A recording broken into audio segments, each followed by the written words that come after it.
Hello everyone, good morning and welcome to today's Section B solving of APM in Revision Revolution. So in the previous lecture, that is on Saturday, we did question 1 and 2 of the Section B practice. Now we are going to do the next question, so let me share the screen with you.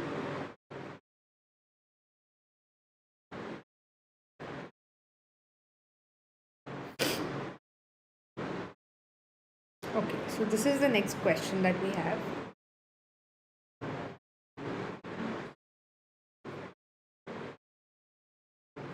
So first we will read the requirement. It is now 1 September 20x5.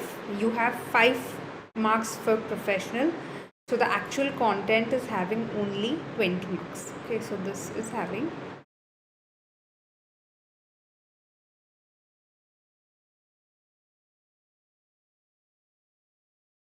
respond to the board of SGOLTE's request for work on the following area, and it is now 1 September 20x5. You have to respond to board's request for work on the effect of ethical issues on the manufacturing decision and how EMA will help SGOLTE. Okay, and this is one appendix that they have given. The appendix says present value of cost of decommissioning the plant and cleaning the site. So decommissioning is 20 in J-land and 30 in K-land, and cleaning the site is 60 in J-land and nothing in K-land at all. So the total cost comes to this, and here the total cost comes to this. The board has estimated that because of logistical difficulties due to K-land being 8,000 kilometers from J-land, decommissioning cost, which do not include the cost of cleaning the site, would be 50% higher than in K-land. The board has not yet estimated the cost of cleaning the site in K-land, though because of the same logistical difficulties which apply to decommissioning cost of cleaning the site in K-land will also be higher than in J-land. So now let's read the question. Question 3, Exhibit 1, that is the company information of SGOLTE. So, SGOLTE is a large company listed on the J-land Stock Exchange. Its main objective is to maximize the long-term wealth of its shareholders. The largest shareholder is a pension fund which only invests in companies which behave ethically towards the stakeholders and the environment. All companies listed in J-land must produce an annual corporate sustainability report, that is CSR. SGOLTE manufactures a diverse range of chemicals ranging from those for use in industrial process to household detergents and cleaning products. So it is in that kind of market. SGOLTE is well known and trusted brand in J-land. Many of its household products command premium prices because they use ingredients and manufacturing processes which cause less harm to the environment than those of competitors. Exhibit 2 says about K-land manufacturing plant. As a part of wider strategy, SGOLTE plans to produce a new product, chemical K, which will require the building of a new manufacturing plant. The company has always manufactured in J-land, but in order to increase business performance, the board is considering whether to build a new plant overseas at a site identified in K-land. Due to high unemployment in K-land, labor costs are low there. Environmental regulations are also less strict in J-land. K-land is a hot, dry country where there is often insufficient water available to meet the needs of the population and their livestock. SGOLTE's largest shareholder, the pension fund, is aware that the company lacks experience in operating outside J-land. Because of this, the shareholder is concerned that the board may pay insufficient attention to the impact of ethical issues on both strategy formulation and business performance. When taking the decisions when to manufacture in K-land, the board has asked for your advice on ethical issues that may affect the decision to manufacture in K-land. So, effect of ethical issues to manufacture in K-land, first thing, okay, remember. Environmental impact of chemical K, which they are newly planning to launch. The manufacture of chemical K would consume large volumes of water taken from a nearby river. To comply with limited environmental regulations in K-land, some of this water would be used to dilute a toxic waste product. Waste product A, that is WPA, which arises from the manufacturing process. The diluted waste product A would then be discharged back into the nearby river. The discharge of waste product A into the river is not permitted in SGOLTE's home country of Ceylan because there is some specific evidence that contact with waste product A may cause serious long-term health problems to people, which may not become apparent for many years. Production of chemical K would cease after 10 years and the plant must be decommissioned. The site would remain contaminated with harmful chemicals for many years after decommissioning unless a separate cleaning operation is undertaken. Then Exhibit 4 says Environmental Management Accounting. It has been suggested that SGOLTER uses Environmental Management Accounting (EMA) to improve business performance. EMA is the identification, collection, and analysis of information related to physical and financial impact on the organization's activities on the environment. The board wants your advice on how EMA will help SGOLTER in the following 4 areas, that is in calculating cost, investment appraisal, setting performance measures and targets, and product pricing. In relation to investment appraisal, the board calculated the NPV of the proposal to manufacture chemical K in K-land is $240 million compared to $200 million if the manufacturing was done in J-land. So K-land is giving you an NPV of 240, whereas J-land is giving 200. And what we have been taught in according to our prior studies and according to FM is that more the NPV, the better it is. Okay. It has since been identified that the cost of decommissioning the plant and cleaning the site were not included in these calculations, so the board has now begun the work of estimating the present value of the cost to decommission and clean the 2 possible sites. So decommissioning and cleaning cost is already explained in Exhibit 1. So the first part of the answer, that is the effect of ethical issues on the manufacturing decision, is what we'll start our answer with. So third one, answer part A. What is it? Effect of ethical issues on the manufacturing decision.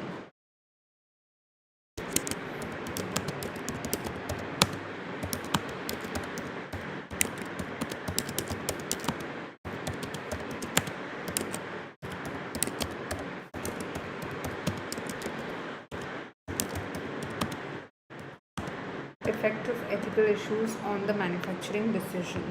So their decision of manufacturing, the first ethical issue that they will face is the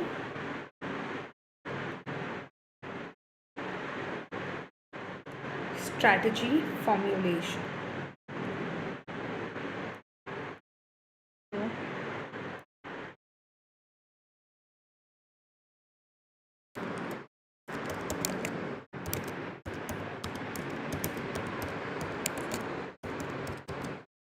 Strategy formulation. Business ethics relates to behavior, expected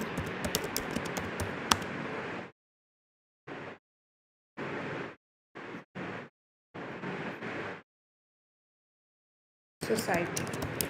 Right. That is the business ethics that you need to follow, which is a behavior that is expected by the society.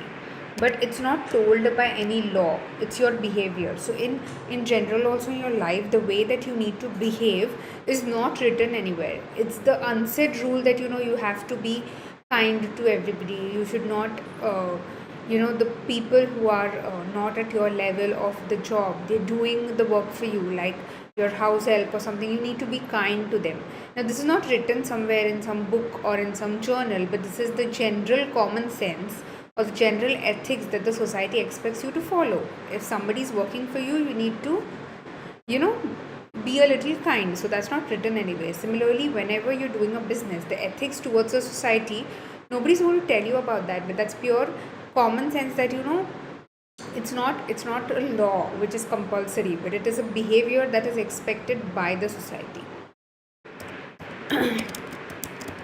But it's not codified in law.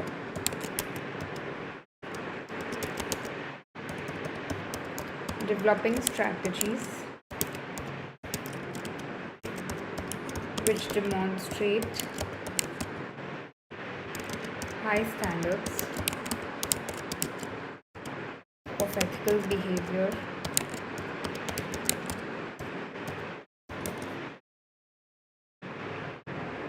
for example,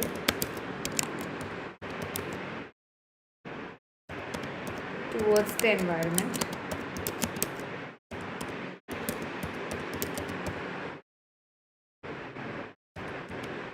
will help create long-term sustainable competitive advantage. This is because stakeholders may react negatively, obviously,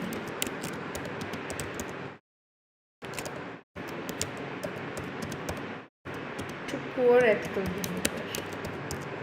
Then they will troll you for sure.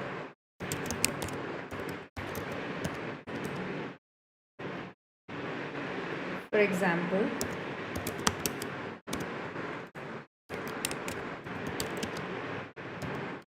as your shares biggest shareholder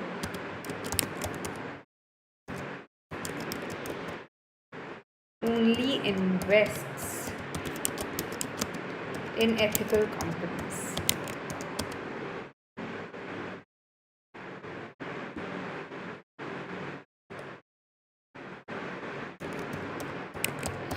So basically, there are certain conscious investors who don't want to invest in a company that do bad to people. So they're so ethical that they only want to invest in the companies that they know are doing good.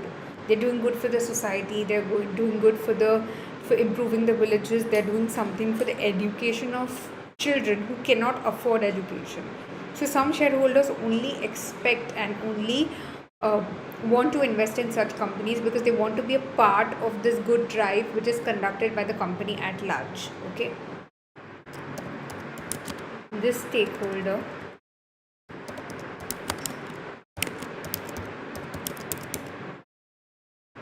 has high power and interest and will strongly influence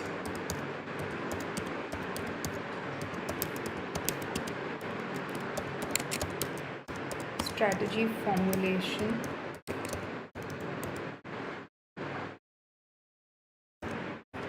to ensure that this is consistent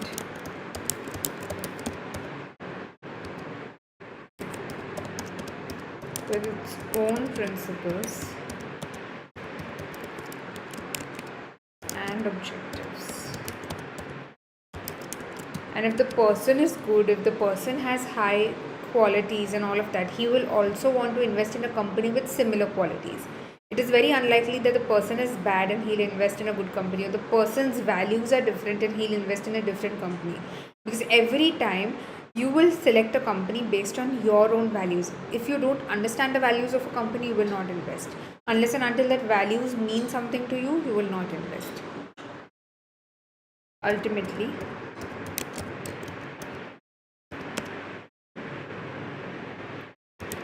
the pension fund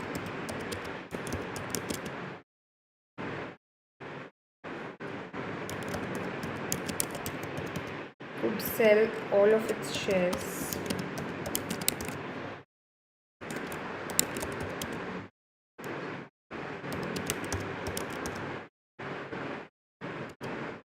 which may reduce Gibraltar's performance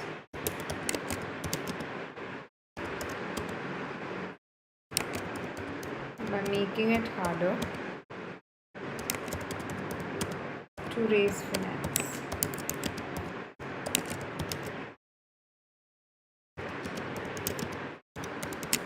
The creation of long-term sustainable economic competitive advantage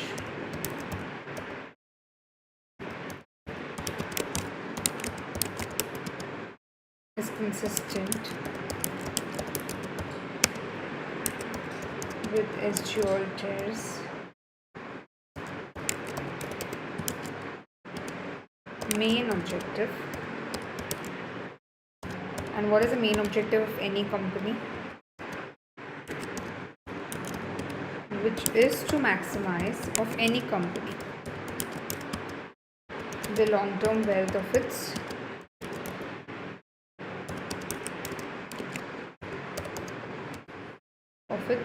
shareholders.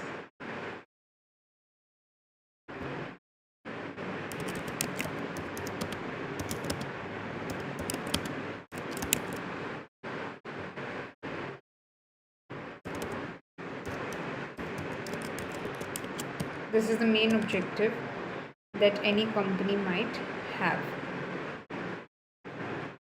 Then next, what can you write about? Apart from the business and economic consequences of investment in K-Land,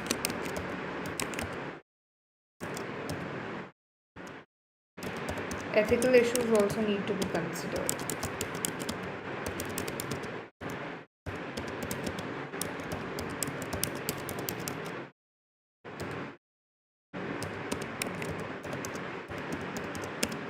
Although K-Land environmental regulations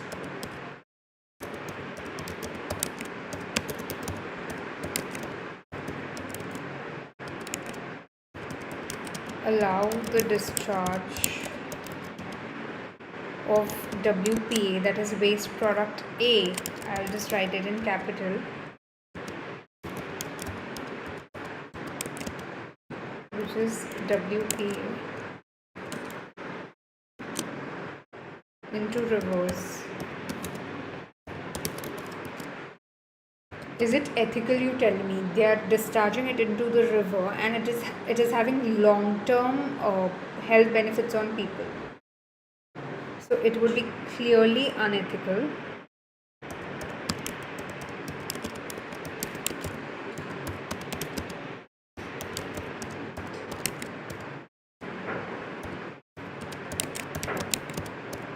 To take action which could harm human health in the long term.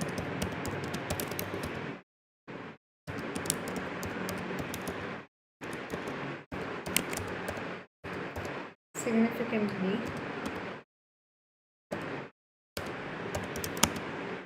the discharge of waste product A into the rivers is not permitted in J-Land, because they don't want their people to suffer, because they think that their responsibility towards the society is something that they should consider and they are very conscious about it. So it's not permitted in J-land.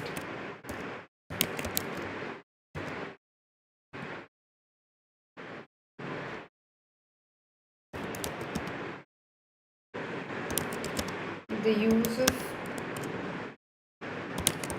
scarce river water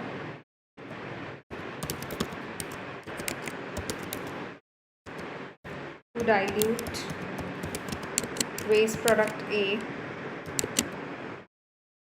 in order to conform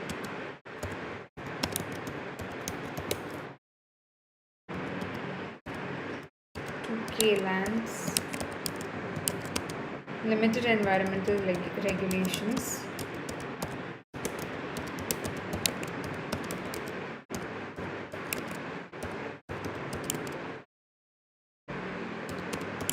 is also an ethical issue,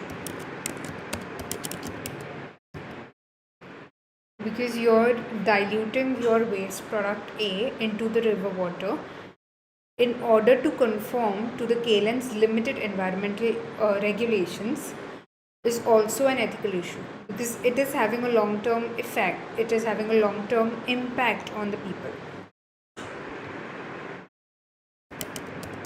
Using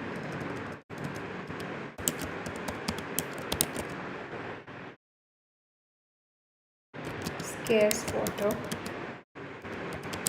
in such a way may cause harm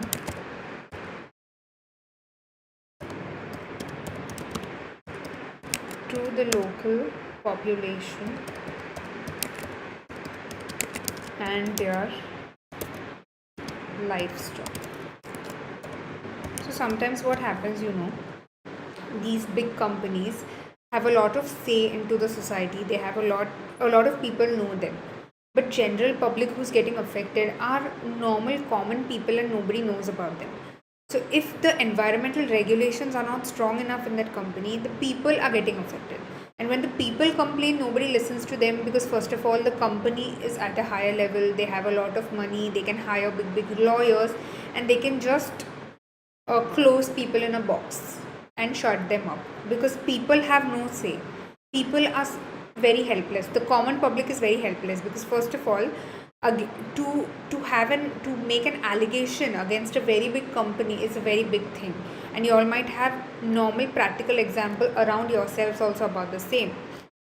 Like if there's a big highway that is going for example from your surrounding, wherein you have to sell your house,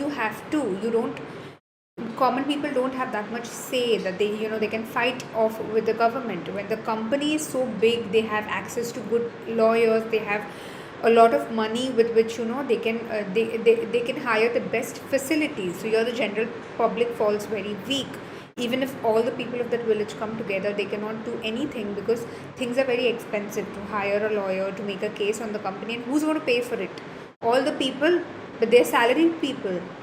They will spend the money for their own livelihood, for food, for clothing, shelter, or to fight this case.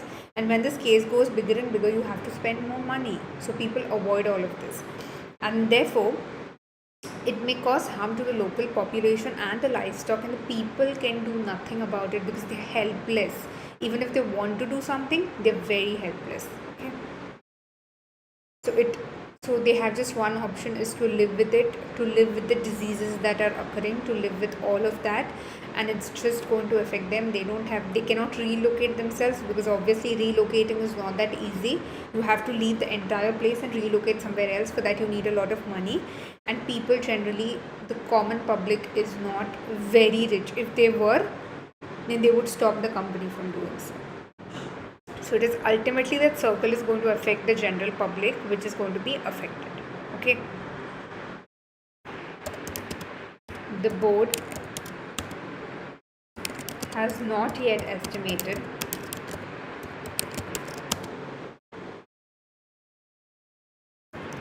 the cost of cleaning up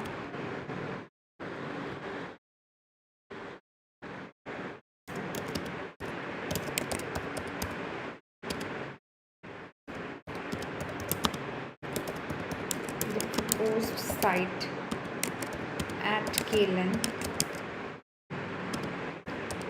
once production diseases.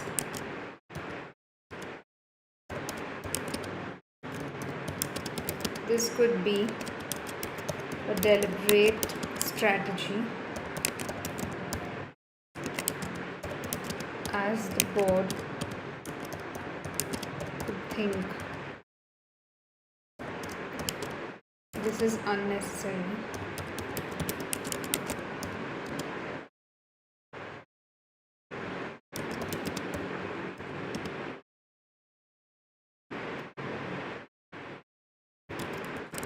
Due to less strict environmental regulations.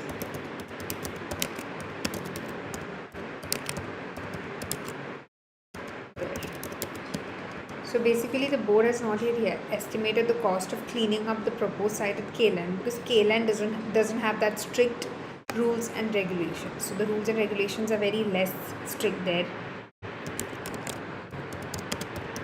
Leaving the site contaminated with harmful chemicals.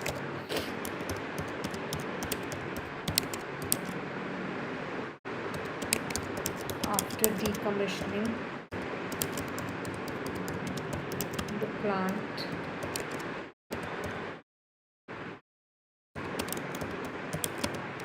could affect the company's reputation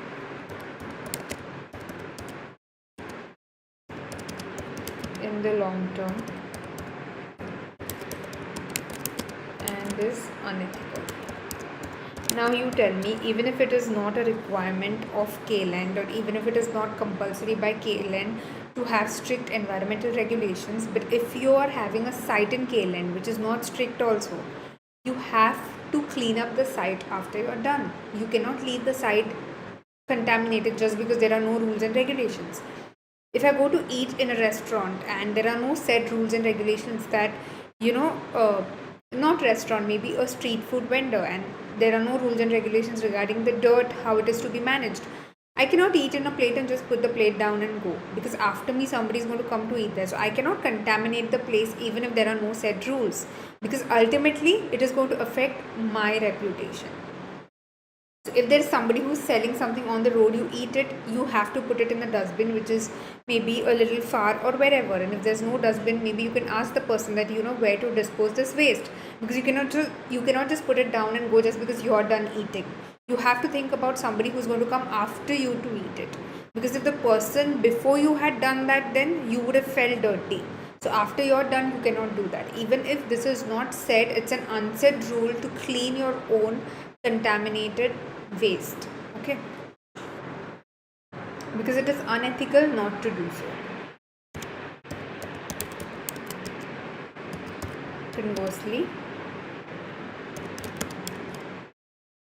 the board does have a duty to develop strategies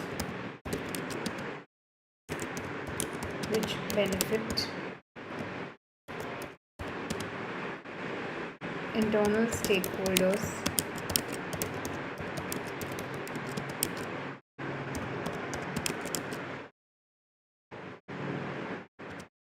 such as who are internal stakeholders, shareholders and employees. For example, incurring cost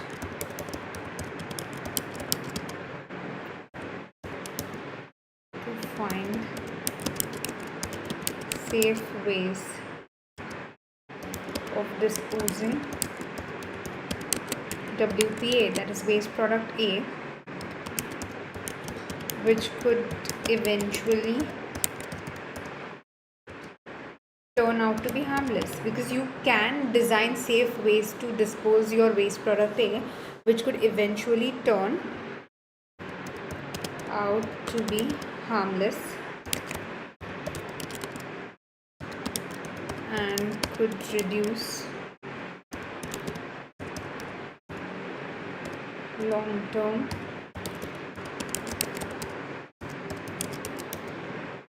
shareholder wealth. So what happens? The board does have a duty to develop strategies which benefit internal and external, internal stakeholders such as shareholders and employees. For example, you can incur extra costs to find safe ways of disposing WPA, that is the waste product A, which could eventually turn harmless and could reduce long-term shareholder wealth.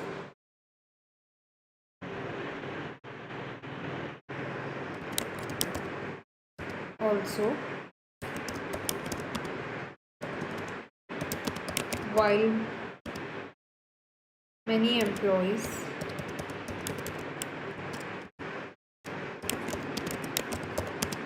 may want to work for a business with ethical strategies,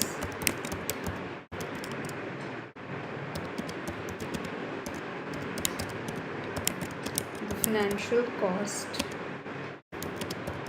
of these may reduce their job security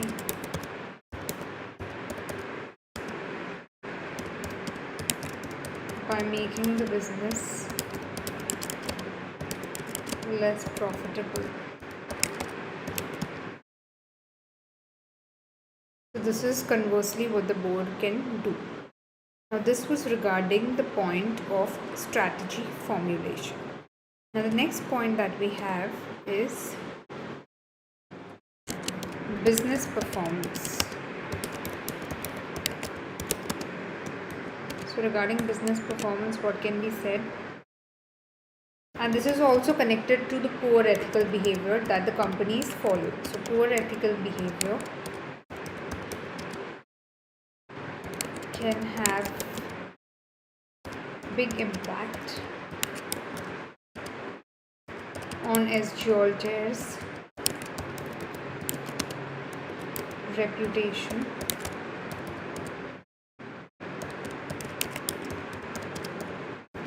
leading to customers boycotting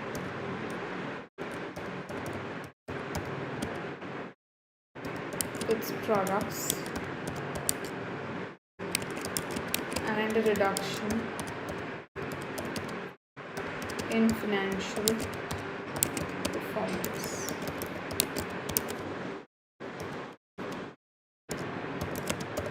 For the proposed project in Kielan, SGLT's reputation could be damaged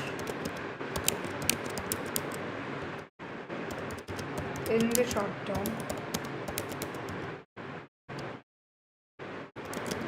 if it were found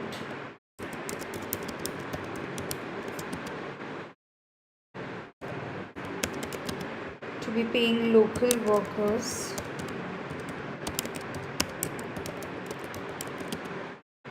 unacceptably low wages.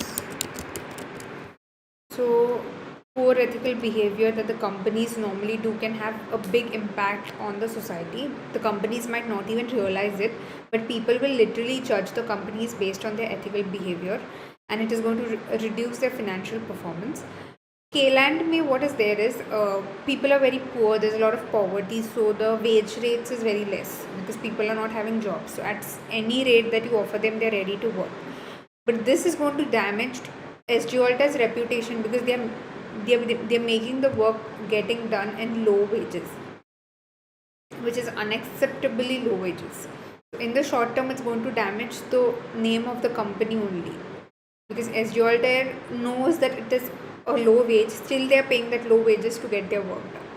So this is again wrong, and it's ultimately going to affect the company only because the company's behavior is going to have a big impact on the reputation at large.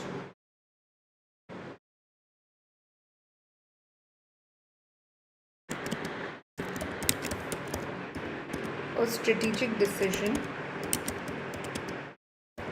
to discharge waste product A into rivers or not clean up the site could do what? Could increase the interest of environmental campaigners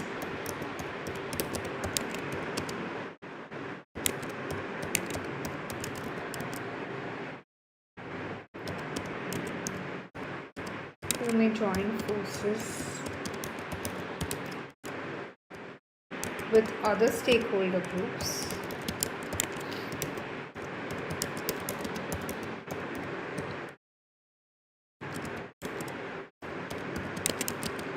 such as consumer and the government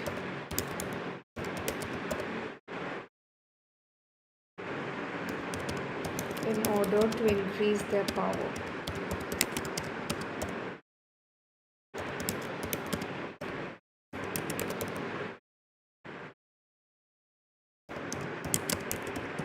This will increase any possible damage to SGOLTER's reputation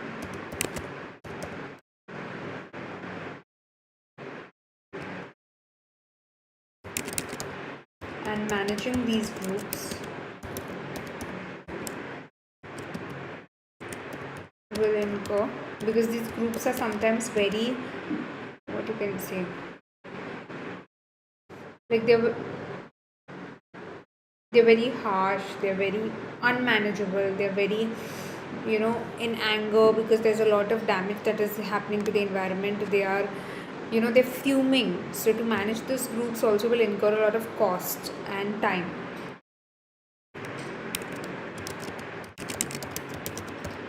And management time and possibly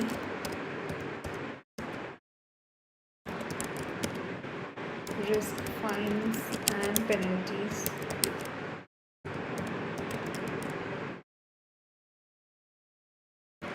for poor environmental performance.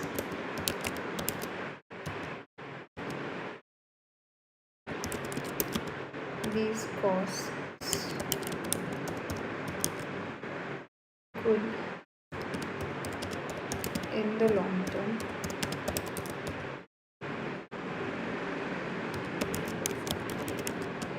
exceed the cost of disposing of waste product A in an environmentally safe manner. The use of water, which is a scarce resource,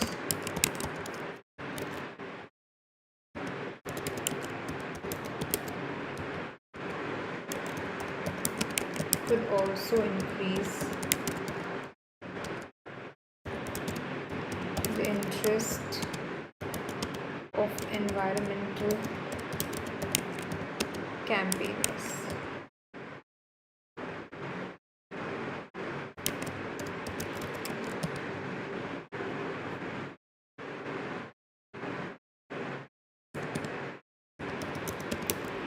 Poor ethical behavior could also reduce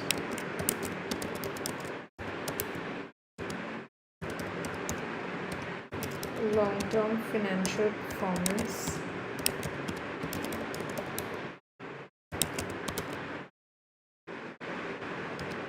Just remember, poor ethical behavior could also reduce your long-term financial performance if people were to become ill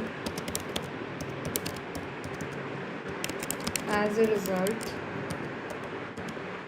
of contact with waste product A. So imagine if people are really falling sick with the waste product A, and it is your poor ethical behavior, it's going to affect your long-term financial performance, because people can boycott you saying we are not going to buy product from this company because people are falling sick with the waste that is the waste product A from this company. So we're going to boycott this company in general.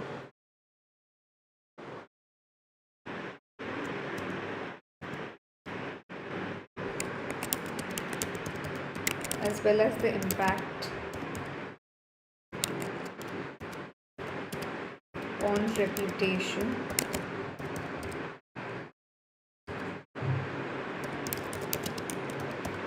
there could be fines and lawsuits, because people can file cases on such company. They can come together and file cases because now they are falling ill. Okay. The value of which, and people and the communities in the past have won cases against these large companies, and these large companies are liable to pay fines, because once all this gets media attention, people get a lot of support from the media and from others saying that this is ethically wrong. The companies need to understand, they need to relocate, and then the people are saved. The value of which is hard to quantify.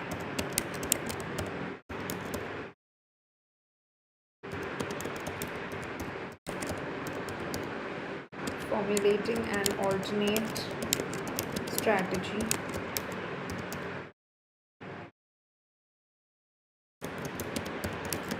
for the safe disposal of waste product A may therefore be beneficial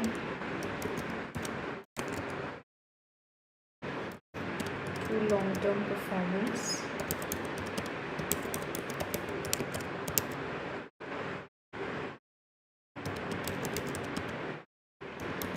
even if there were a short-term cost to this.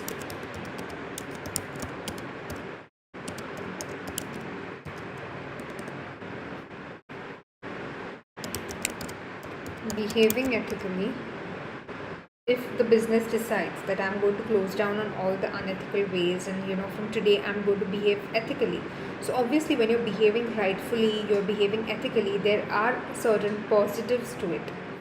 So behaving ethically can have a positive effect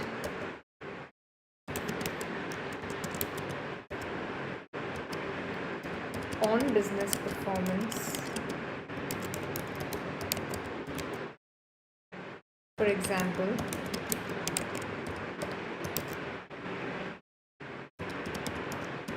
by creating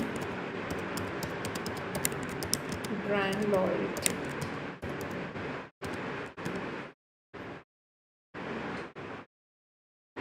So when the business is ethical, it has positive effect on the business performance. Then there's a brand loyalty in people. That if there is a toothpaste, it has to be this brand. If there is biscuit, it has to be this brand, because you trust the company that the company is ethical. Okay, it's not disturbing the people around the company. This already appears to be the case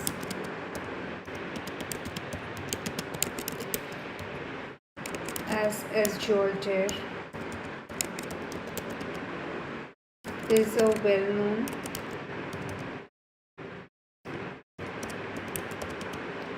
trusted brand, because it's household detergents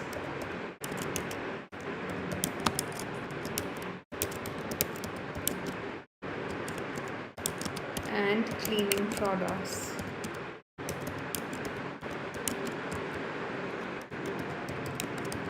Command premium prices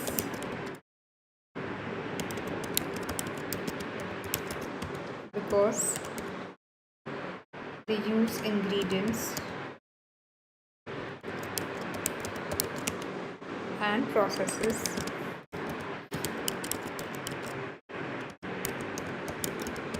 which cause less harm to the environment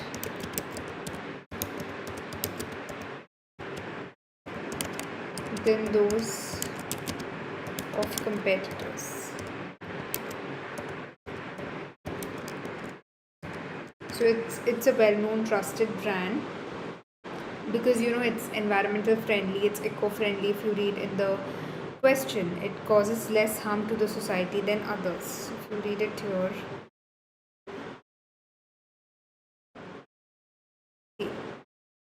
you read this para. Altair is a well-known and trusted brand in J-Land. Many of its household products command premium prices. It is expensive because the ingredients and the manufacturing processes are better, which cause less harm to the environment than those of its competitors. The publication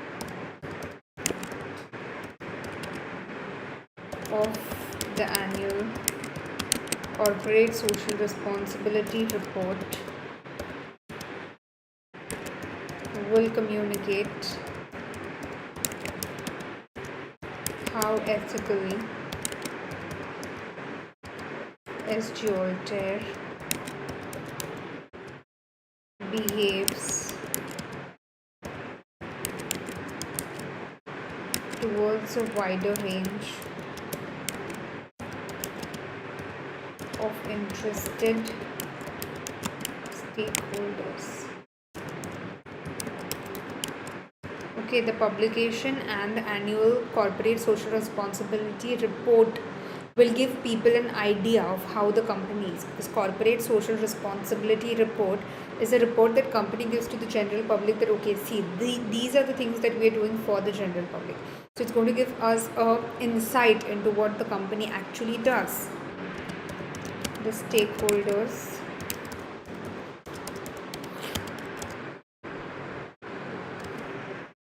who value ethical behavior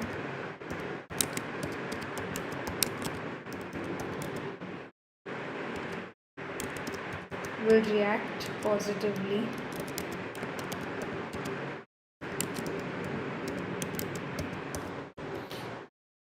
to ethical behavior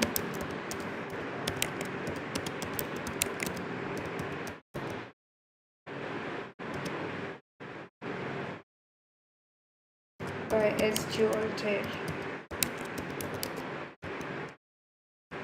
Customers may choose to buy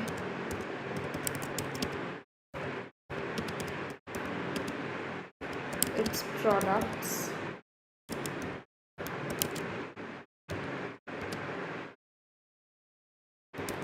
or investors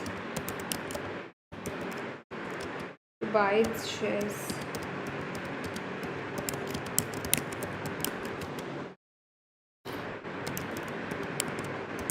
because of this.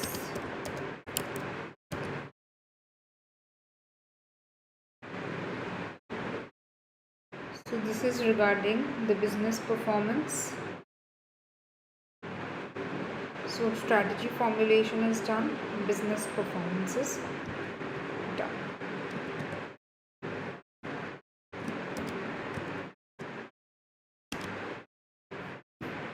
So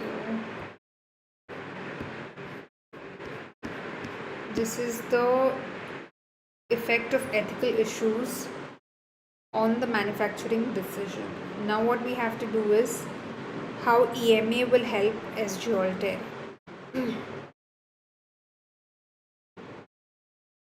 So EMA is the environmental management accounting. So just read through it.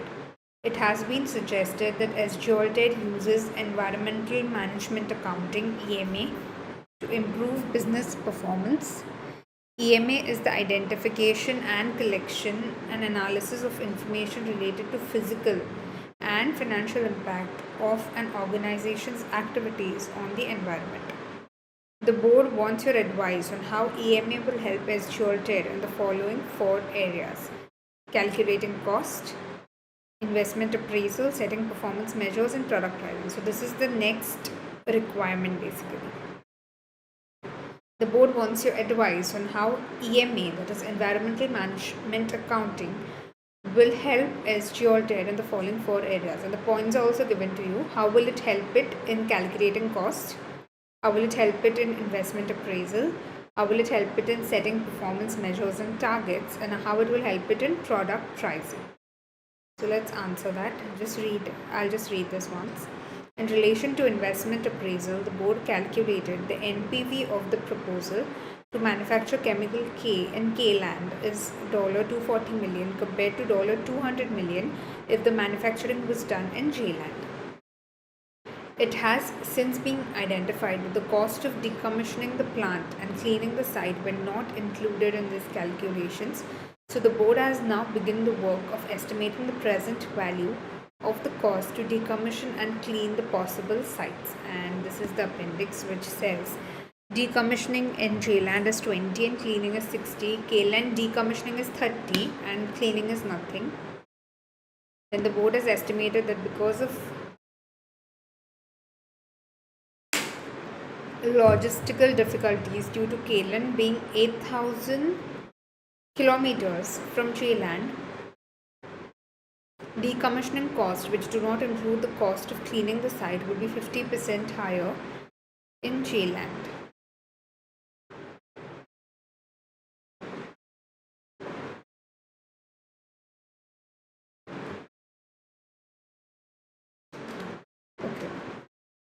The board has not yet estimated the cost of cleaning the site in K-land, though because of the same logistical difficulties which apply to decommissioning costs, the cost of cleaning the site in K-land will also be higher in J-land. Okay, now let's answer this regarding to these 4 points. The B part says EMA relates to production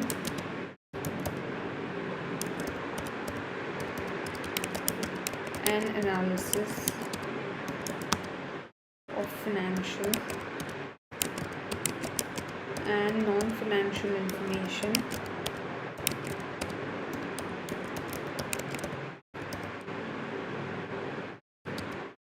to help a business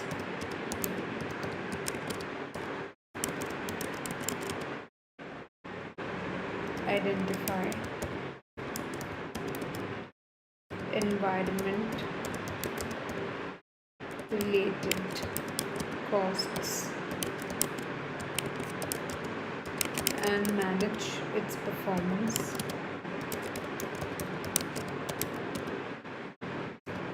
in respect of the environment.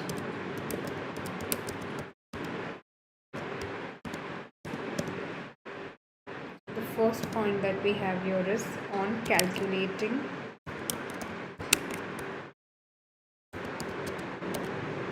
costs. As SGLTERS is listed in J-land, it must produce an annual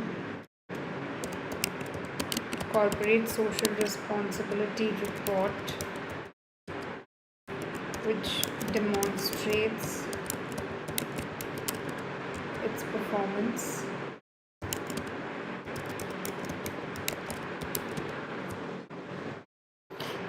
in environmental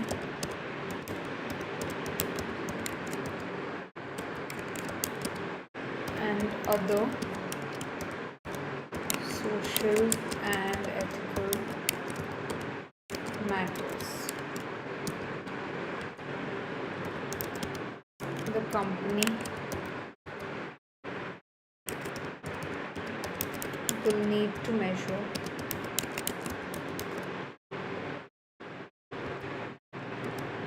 environment related costs.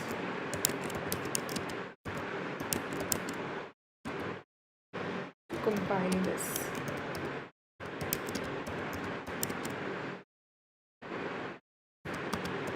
The sophistication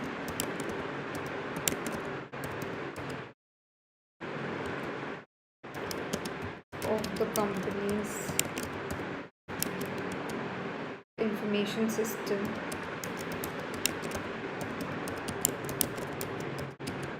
is unclear, but traditional information systems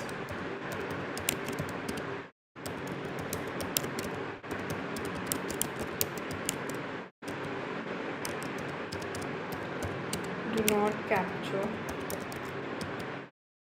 environment related costs.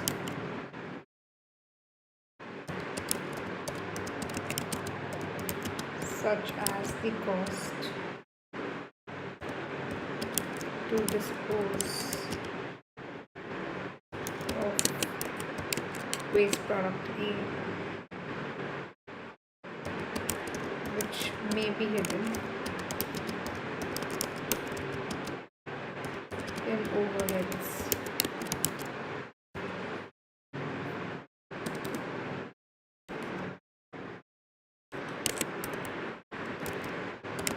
EMA helps to capture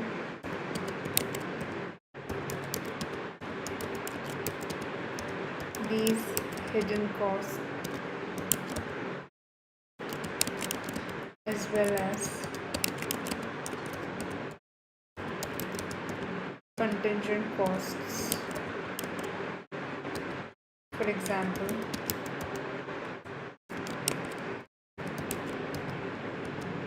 in cleaning up contaminated sites,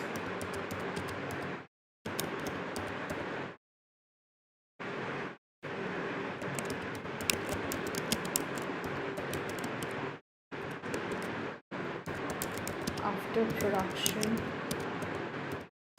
ceases, of all the environment related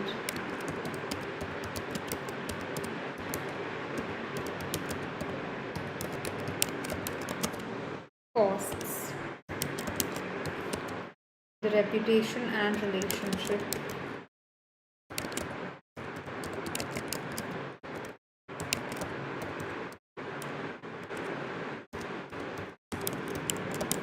costs which may occur,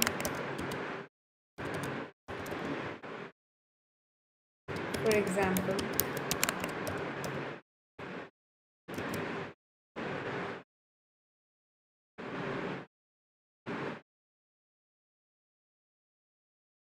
if discharged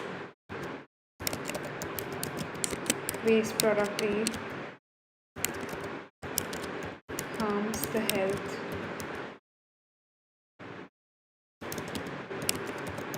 of large number of people,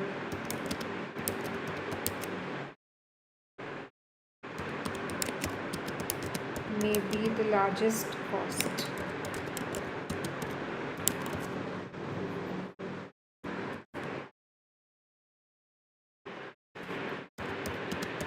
By the use of techniques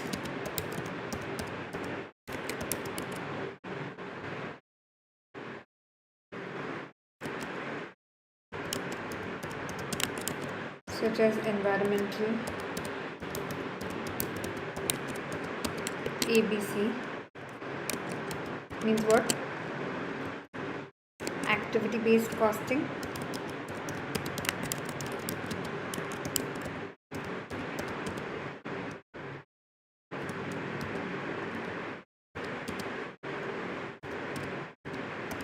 Input output analysis and life cycle costing.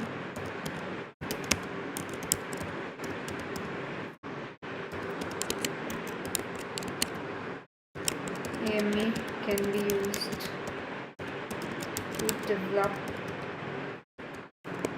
a clearer understanding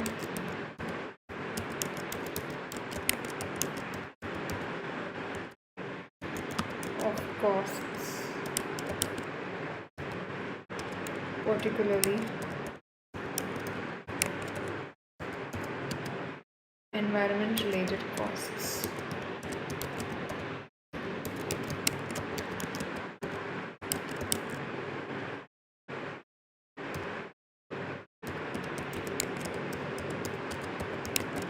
Meaning that budgets will be more realistic.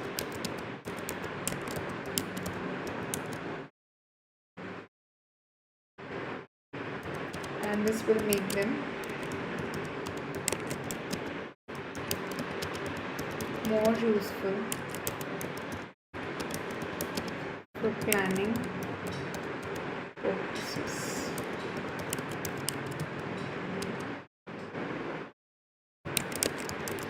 Managers appraised using these budgets, which could include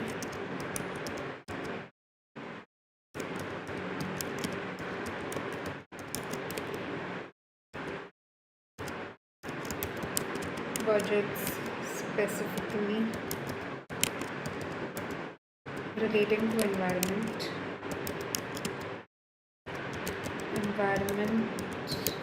related costs,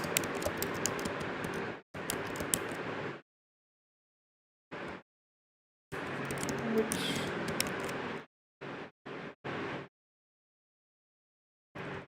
would be more motivated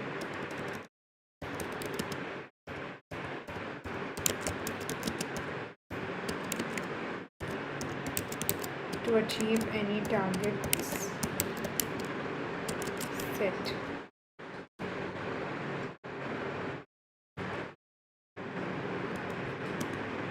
As geologers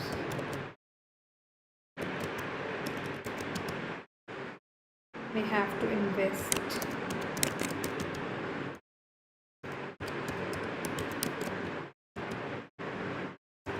in more sophisticated information systems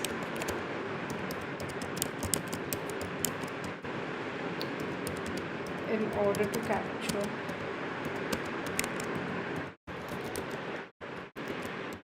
environment related costs, which are currently hidden within overheads. The cost of these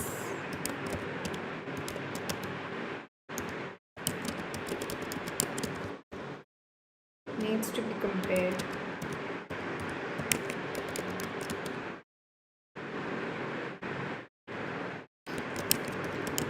against the benefits of doing so.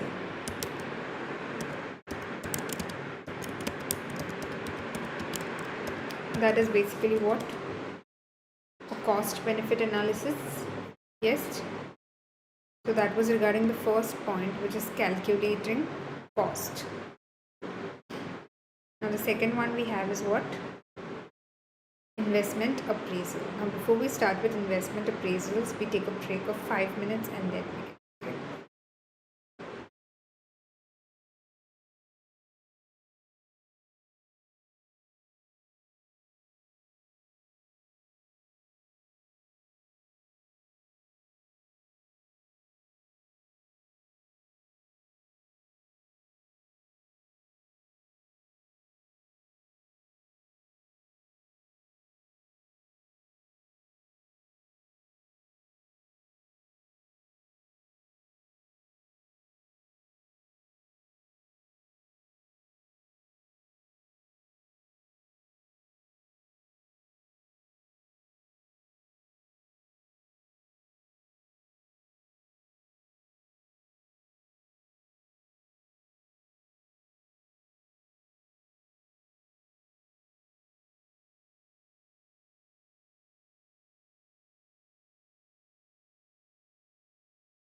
Okay, so the next point that we're talking about is investment appraisal. So,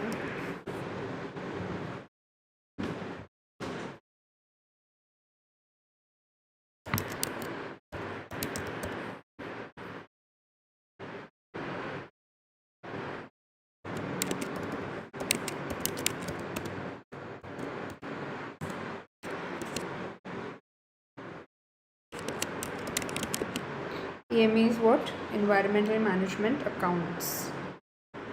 Helps to ensure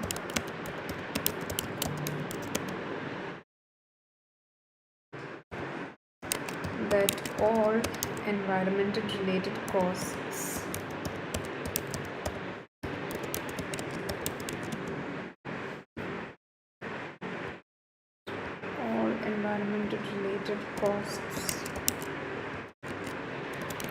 are included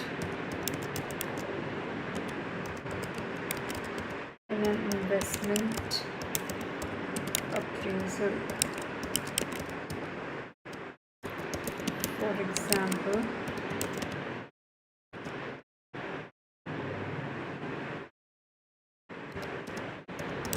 the board's calculations of NPV of the proposal manufacturer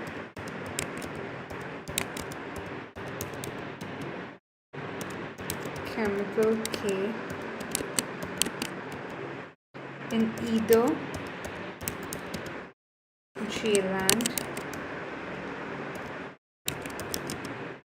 or K-land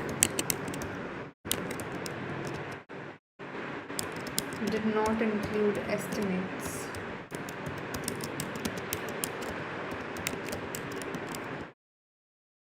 for the present values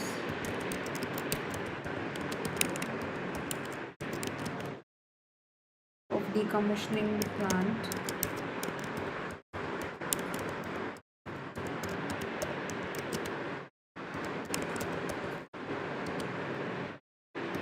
or of cleaning the sites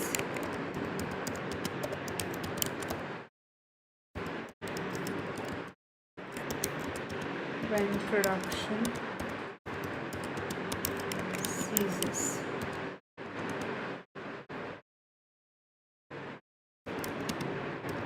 If investment appraisals do not include all relevant costs such as these: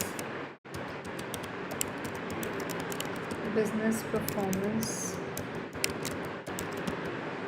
may decrease as Jolter may start to manufacture products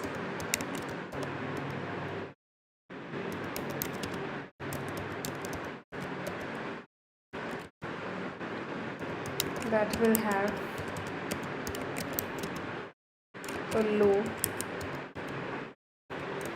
or even negative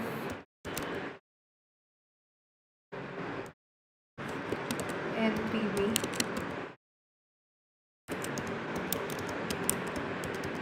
which will not generate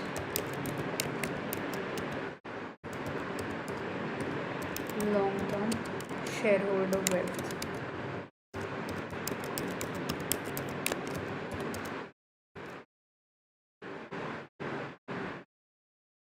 So if investment appraisals do not include all the relevant costs such as business performance, then business performance may decrease as Jolter may start to manufacture the products that will have low or even negative NPV which will not generate long-term shareholder wealth, because people will invest in the projects which have positive NPVs is what they have taught us so far in FN. So if the project were to take place in J-land,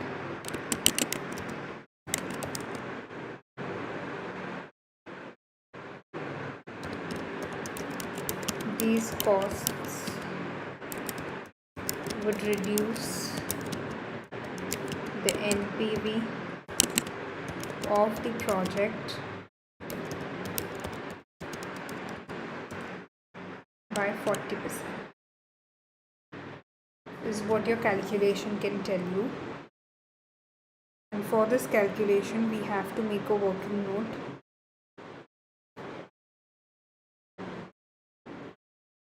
That is percentage of decline, which we'll make at the last.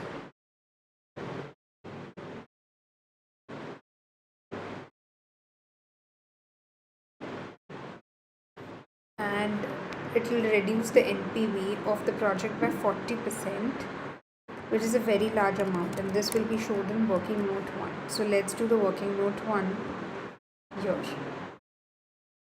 So this is third question, part B. This you have to mention, okay, because we don't want to confuse the examiner.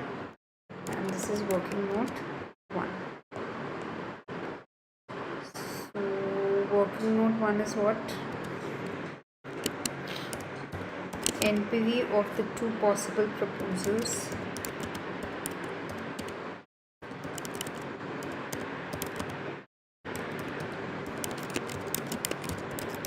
after including decommissioning and cleaning costs.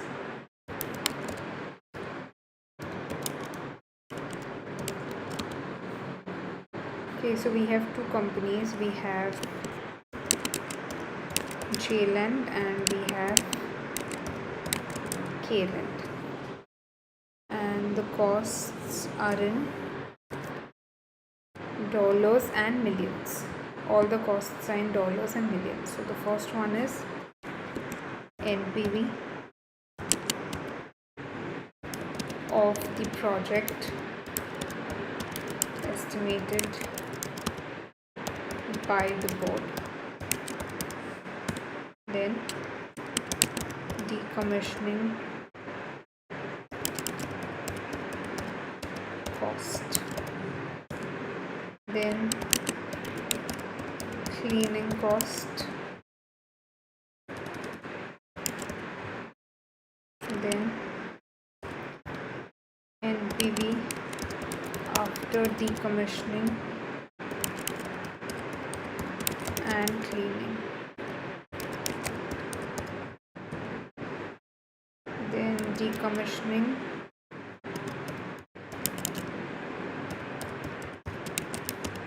and cleaning cost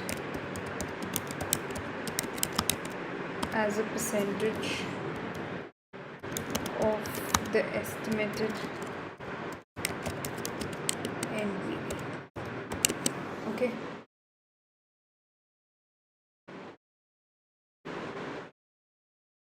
So NPV is how much? 200 and 240. So go here, write down. NPV is in J-land, it's $200 million. Everything is in $1 million, so directly write the number. And in K-land is $240 million.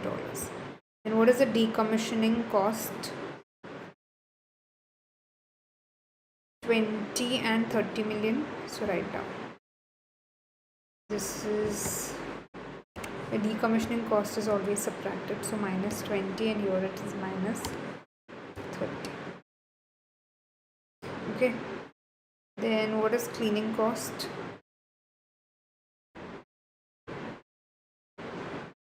Is 60 in J-land.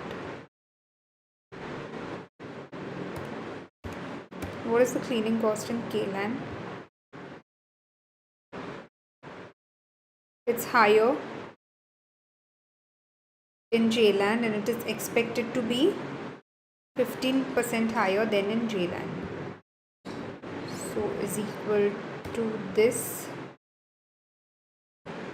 plus 50%.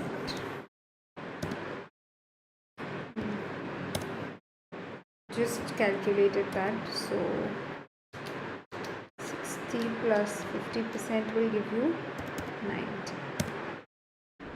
Right? Now NPV after decommissioning and cleaning will be this,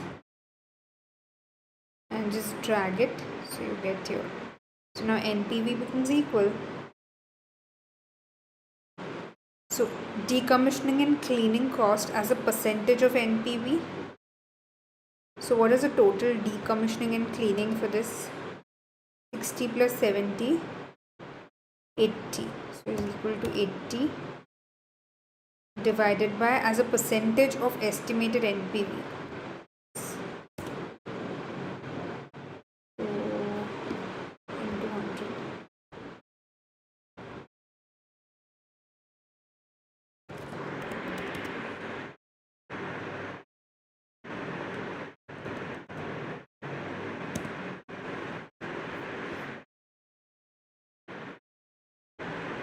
So into 100. Divided by this. 350.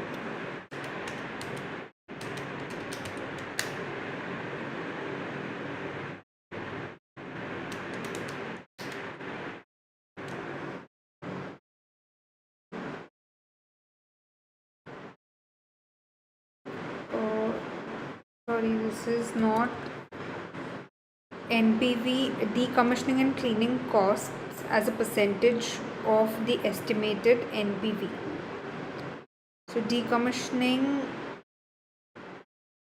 and cleaning costs as a percentage of NPV will be 120 divided by 240, and 80 is to 20. So you have to take a percentage of both. So it will basically be estimated NPV. So what is decommissioning and cleaning cost for both? It's 80 is to 20, and is to the estimated NPVs are how much? 120 divided by 240. So now when you calculate this, you get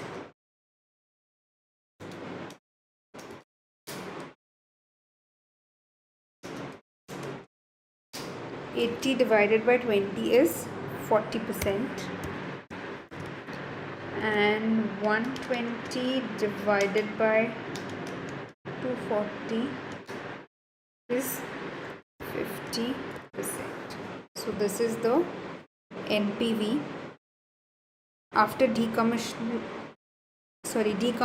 and cleaning cost as a percentage of the estimated NPV. So decommissioning and cleaning cost is this 80 is to 20,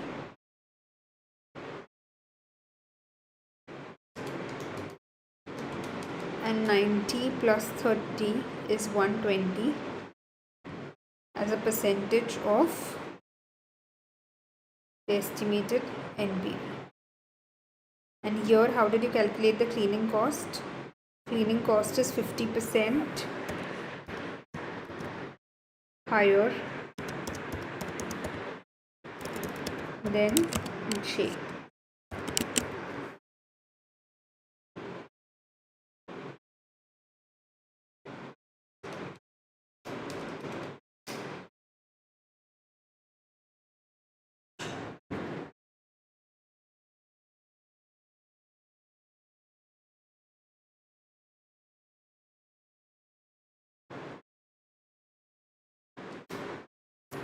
Sorry, not 20, it will be 80 divided by 200, because the total decommissioning and cleaning cost is 60 plus 20, which is 80, divided by 200, and here it is 90 plus 30, that is 120 divided by 240. So that is how you get this and this, 40% and 50%.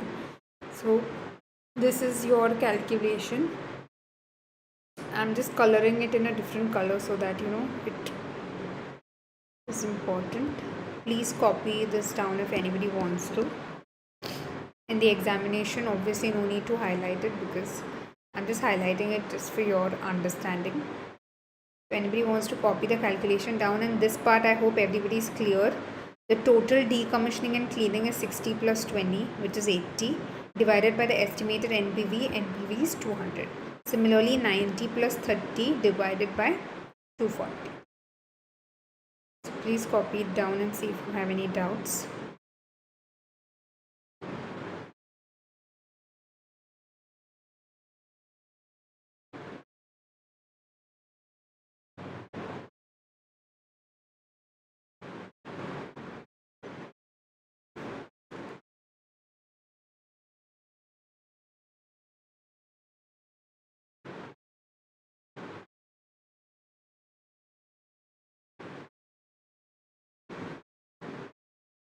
So like that, you have to do the workings which are mathematical on Excel and the remaining on Word.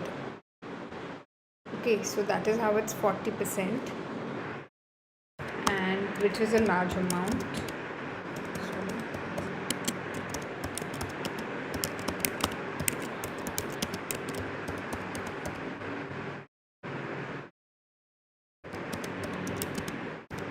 The board has not estimated the present value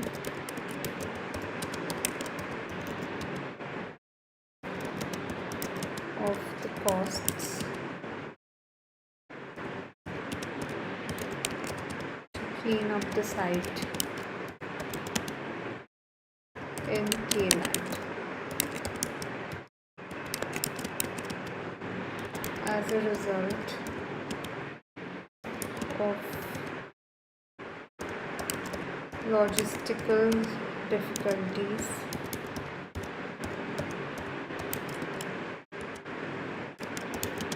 due to K-land being 8,000 kilometers from J-land, right?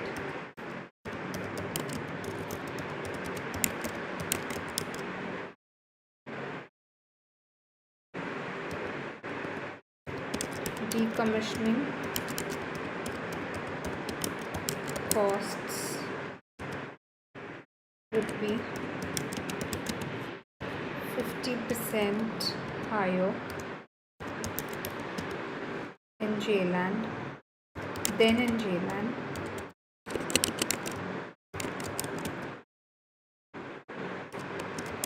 and so for the same reason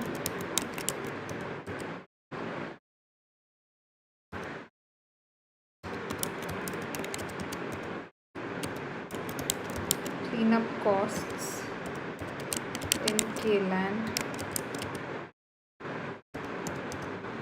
might also cost 50% more.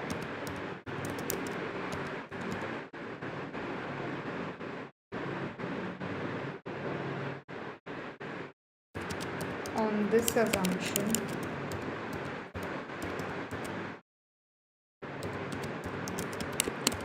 the NPV of both alternators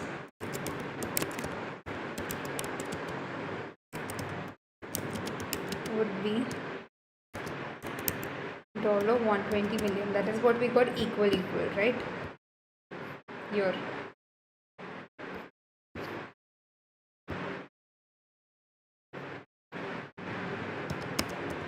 The board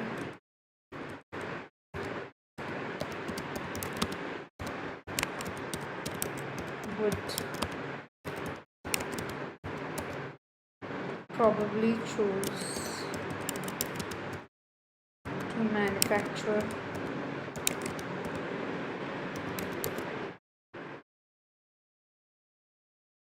in J-land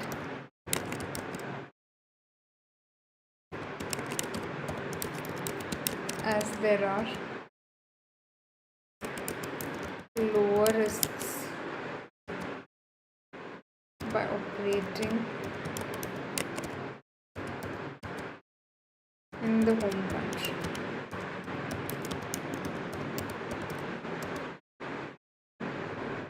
Because home country is always safe. If the environment related costs of decommissioning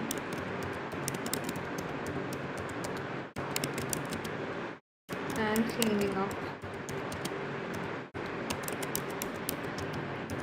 were not taken into account,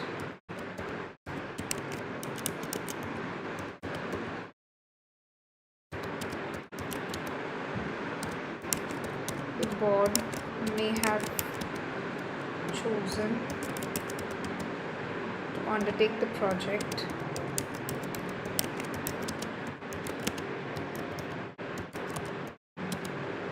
in KLAN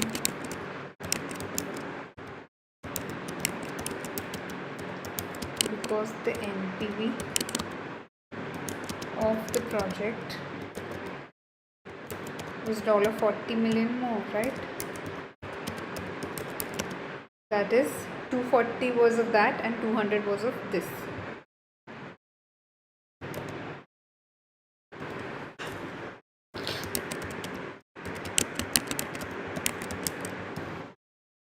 Right? Then what was the next point that we had? Setting performance measures and targets. So that is the next point. Setting performance measures and targets.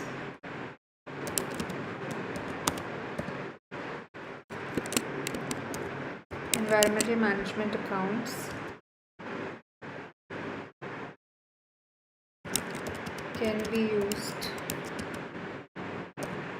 to set targets for improving performance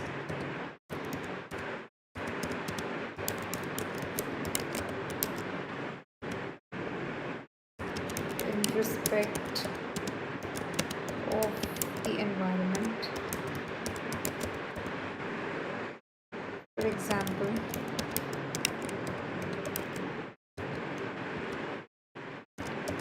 by reducing environment-related costs,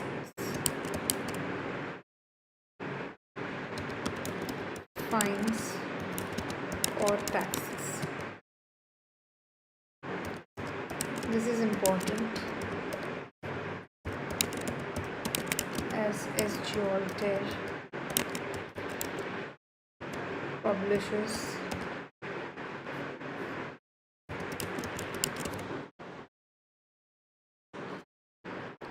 an annual CSR, that is Corporate Social Responsibility Report. So its environmental performance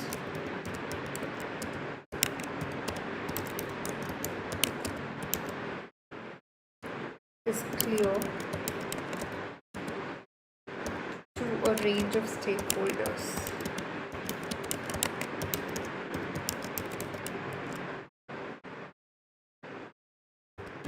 Many of whom have an interest in environmental matters.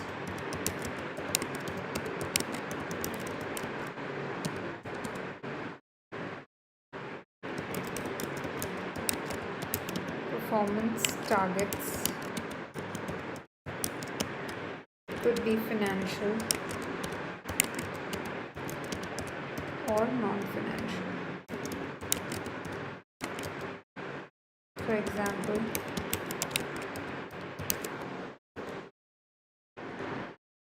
physical quantities.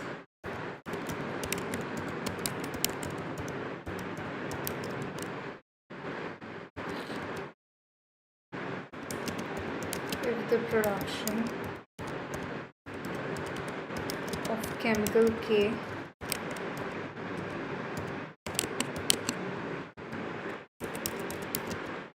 were to commence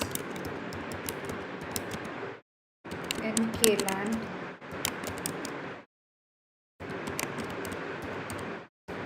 a non-financial target would be the volume of water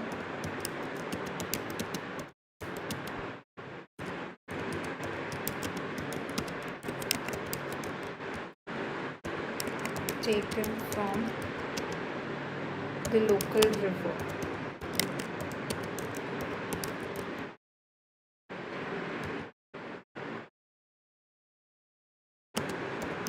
This is because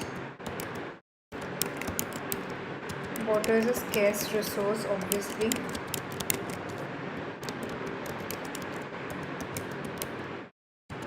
In K-land, and taking too much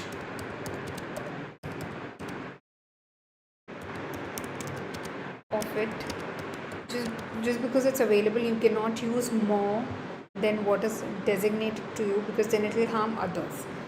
Taking too much of it could affect local environment. I'll give you an example of it. Local environment and human population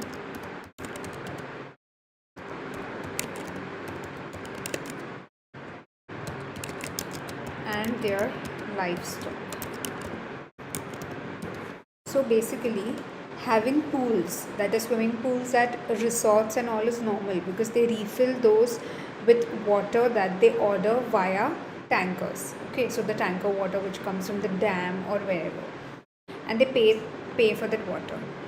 So in the area that I live in, so normally everybody in that area uses water of their own wells. Okay, so there was this place wherein a person built a pool, okay, for example, and he used to refill that pool with water from his well. So when he uses the water from his well, the groundwater levels normally declines, and if he does that in the month of April or May, which anyways the groundwater goes less, it goes less more, and then the people in the area are affected, and the people who are purely dependent on water from the well are very much affected, because normally we have piped water and all of that, but people who are fully dependent on the well, they cannot they cannot take it, because for somebody's leisure, somebody's basic necessities are getting disturbed, so obviously they will complain to the authorities. But that person says that how does it matter? Now, so if people don't know the science behind this, they will say, how does it matter? I am using the water for my pool from my private well. So how does that affect you? It affects everybody around, because you're filling an entire pool with the water from your well, which is your own water, agreed, but that reduces the groundwater level. And if you're doing it in the month of May, wherein anywhere there's scarcity of water in a lot of areas, you have to, there's a lot of water that's getting evaporated, and you have to use that water for the entire month of May. And for the people who are fully dependent on the well water, they cannot do without that. So, in between, in some area, I don't remember the name, it was not raining, and they were expecting rains in June, but it was not raining. So they had this chemical which they used to put on the well water so that it doesn't get evaporated, and that water remains for them in the entire month. So people do that. And if you're using a lot of water, more than what is allocated to you, it creates a problem for others.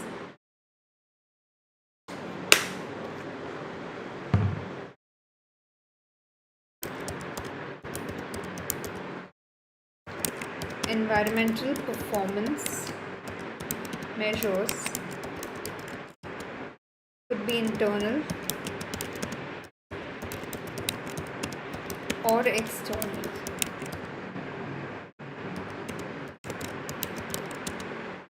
Targets could relate to both.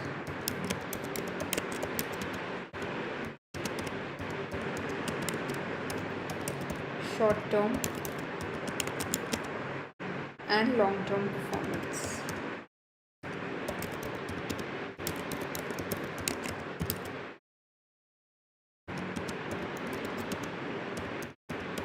The number of cases of ill health due to contact with waste product A is an external measure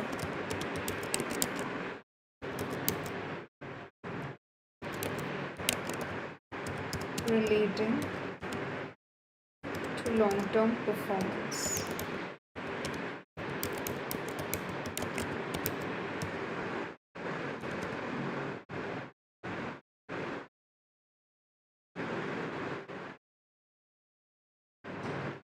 And the last point we have is product pricing. Is product pricing important? Yes.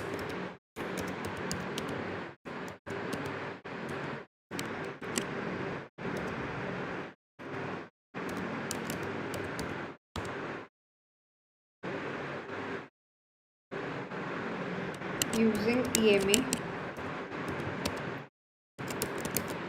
to develop a clearer understanding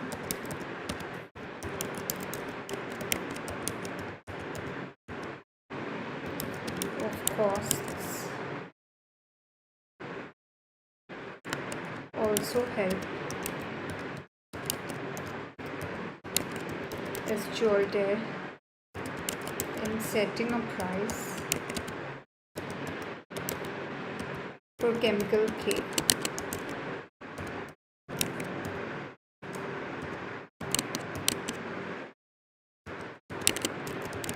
EMA will help as Jolter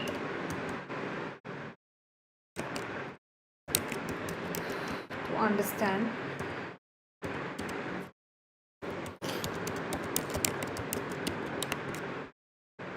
all of the costs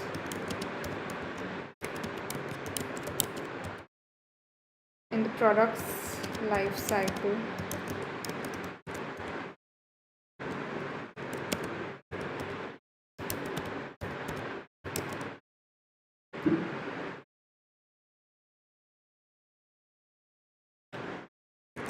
and what drives them.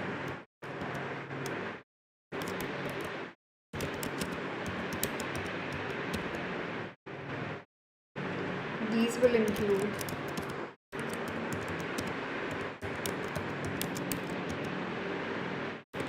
environment related costs which are incurred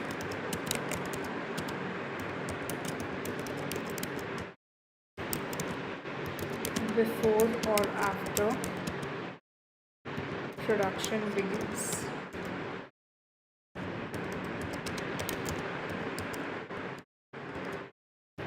Or after it ends, such as decommissioning or cleanup costs.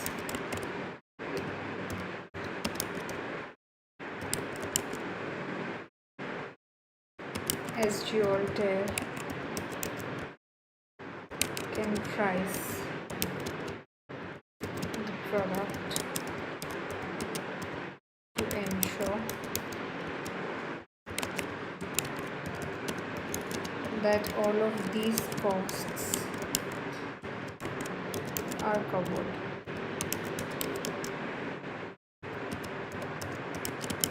This should ensure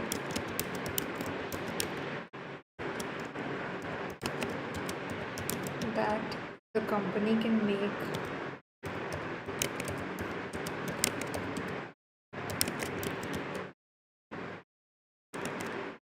an acceptable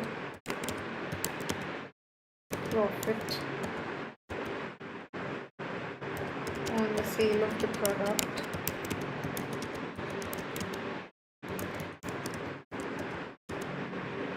over its life cycle.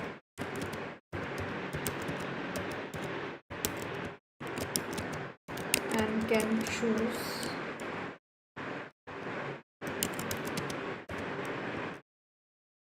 not to make products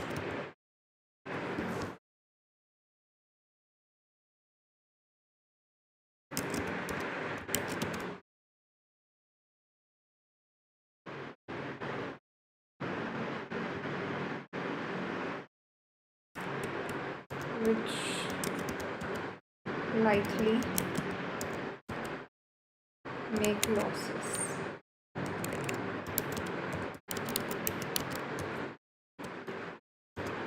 This will improve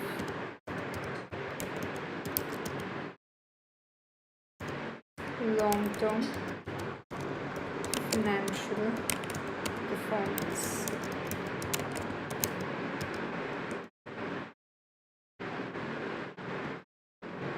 Environment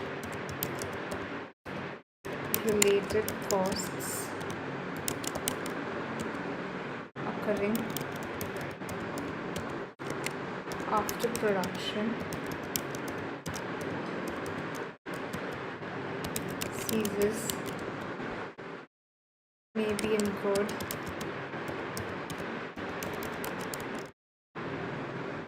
in many years' time.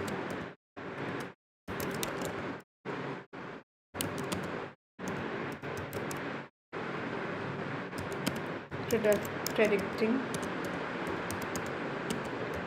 these costs will be difficult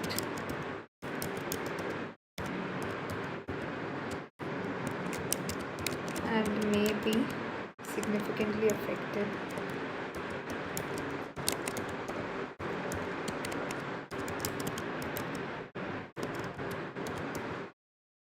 by inflation.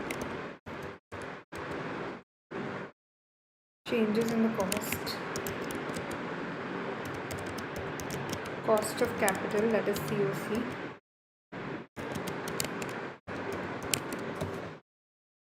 and the possible introduction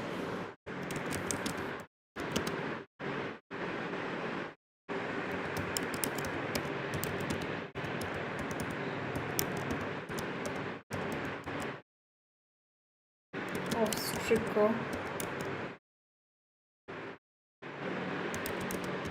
environment regulations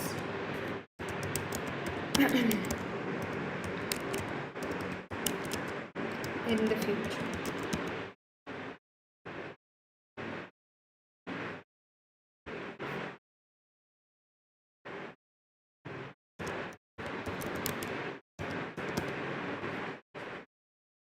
By demonstrating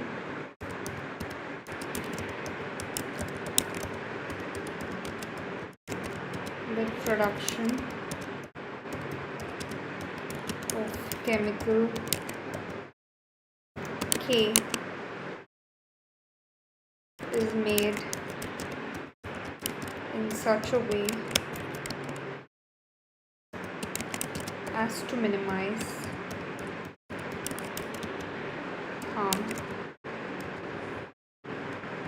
to the environment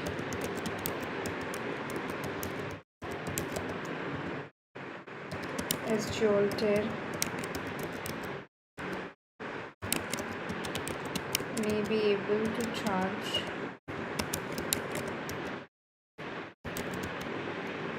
a premium price to customers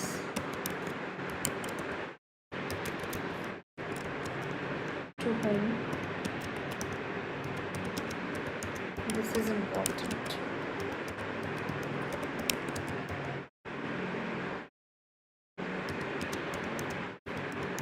Though the use of chemical K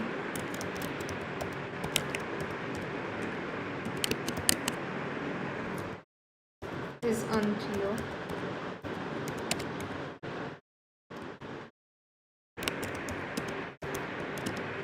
many of its household products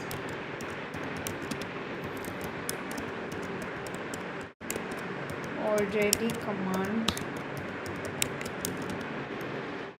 premium prices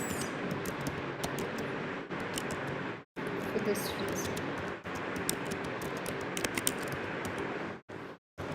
That is why whenever a product is charging you premium prices, it is because of that particular reason only, that it minimizes harm to the environment, and for that it needs to use more expensive ingredients.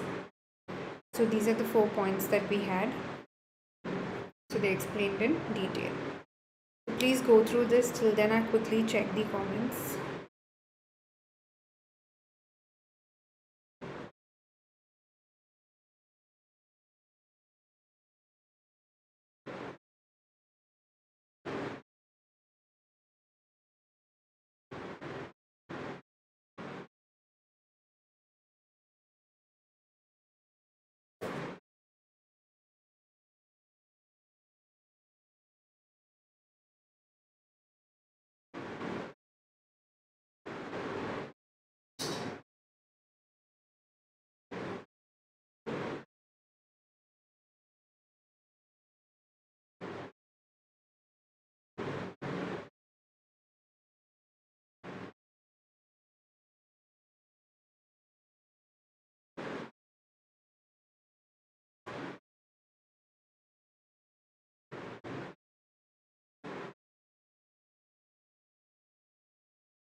So now we take a break of 5 minutes before we proceed to the next question.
So let's begin.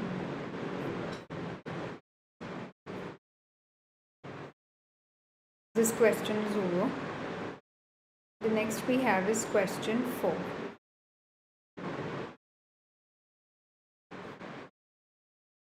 Daldron, this is an amended question of September-December 2019. So again, let's read the requirement first.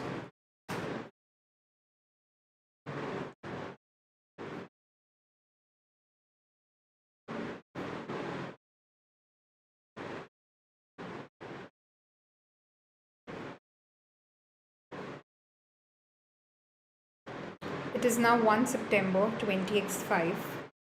Respond to the request for work on the following areas. Assessment of the performance measures in relation to stakeholder groups as required by the venture capitalist organization VC. This is for 9 marks. Professional marks are 5. The price of the new product and the drawbacks of the decision rule used is the B part. An investment project to undertake and the appropriateness of the numerical techniques used, which is for 6 marks. Then these are the exhibits.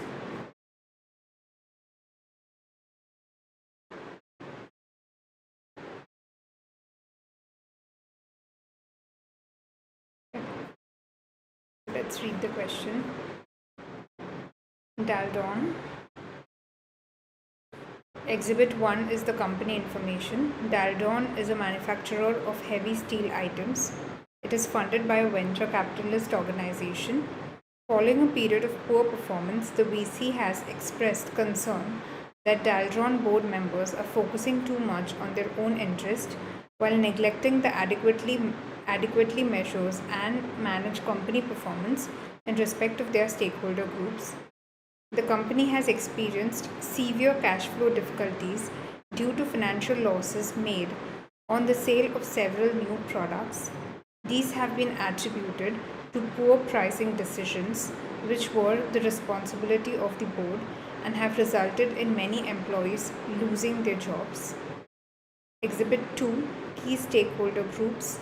The VC has identified 3 key stakeholder groups at Daldron: the board, employees, and government regulators. So about the board, the VC is concerned that due to the past losses made on several new products, the board has become too cautious in their attitude towards potential new projects and, in particular, the pricing of new products. Given the importance of the board to the success of Daldron, the VC has recently implemented a new bonus scheme. This is an attempt by the VC to revise the board's appetite for risk and encourage them to take more risk, for example, in deciding on the price of new products.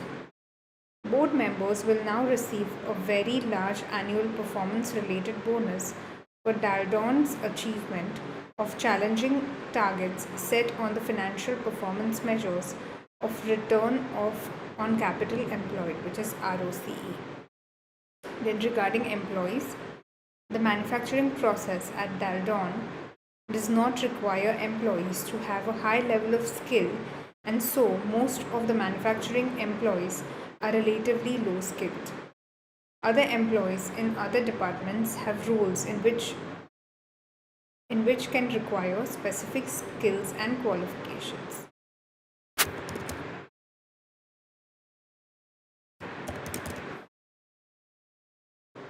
There is a high level of unemployment in the region where Daldron is based. The next is government and regulators. Daldron operated in a strict regulatory environment. Daldron has a good record of compliance, but recently its own scientists have discovered high concentrations of a toxic pollutant, which is a waste product from its own manufacturing process, in the soil near the factory.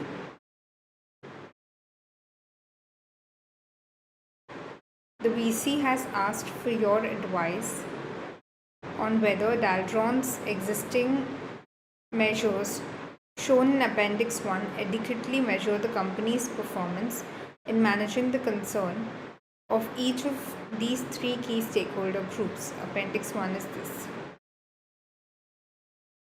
Okay.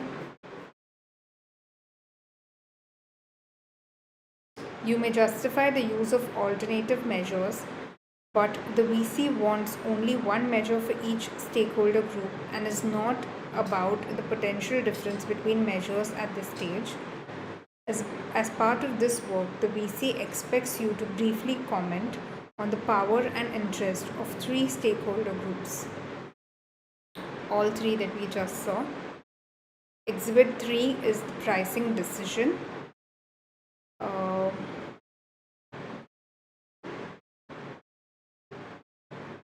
Dalron is about to launch a new product and needs to determine an appropriate price to charge. The variable cost of each product is uncertain, and hence there are three possibilities for each demand level. The total contribution of the products at the three possible anticipated levels of demand are shown in Appendix 2. You have been asked to evaluate which price the board would choose for the new product based on the board's revised attitude to risk and briefly comment on the drawbacks of the decision rule used. Then Exhibit 4.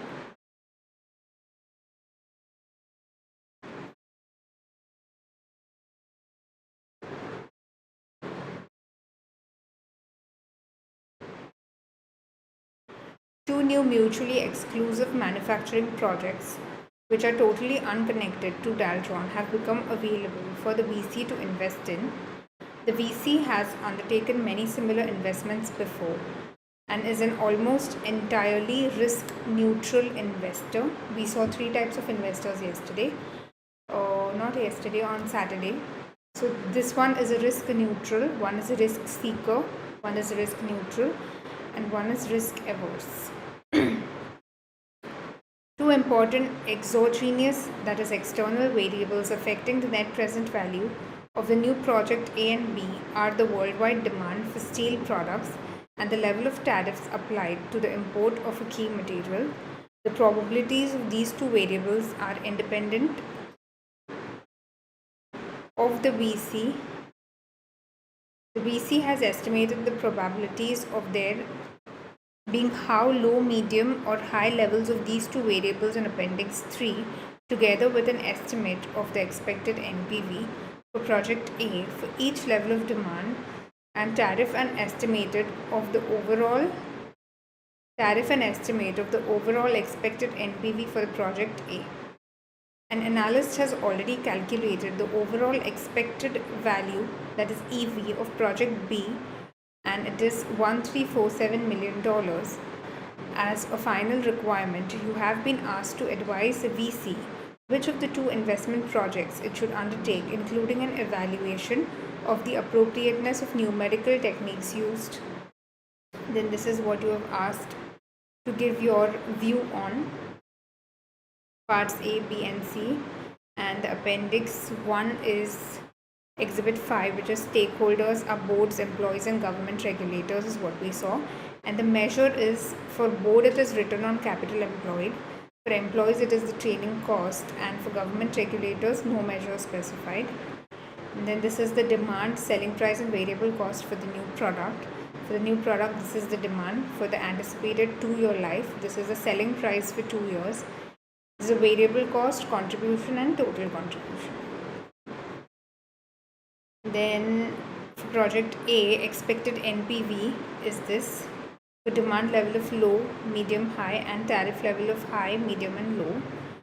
And joint probabilities for each possible demand level and tariff level combination.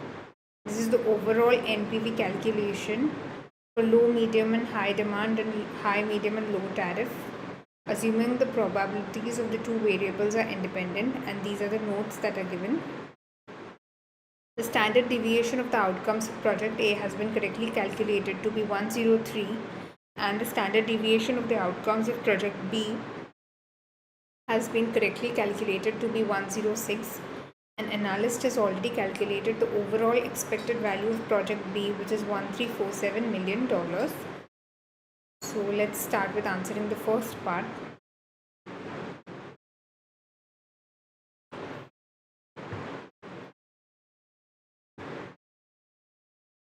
This is question 4. This is the A part. And what does the A part say? Assessment of performance measures.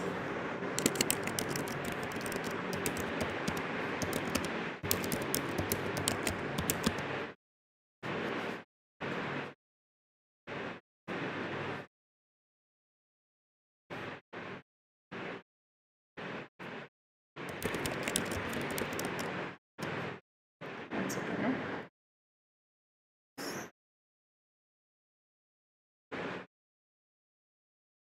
In relation to stakeholder groups.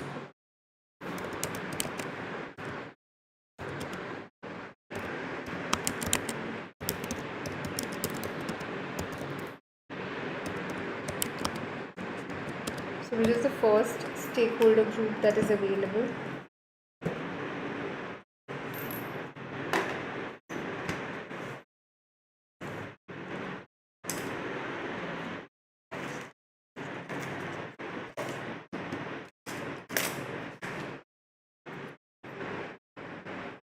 The board.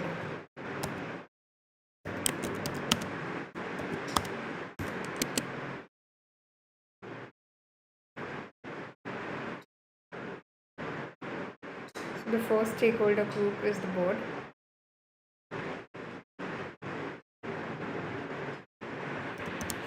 So the board members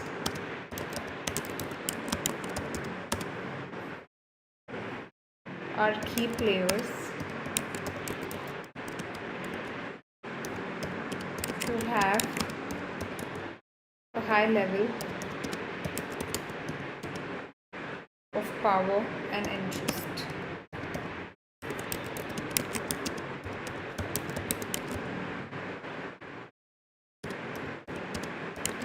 It is important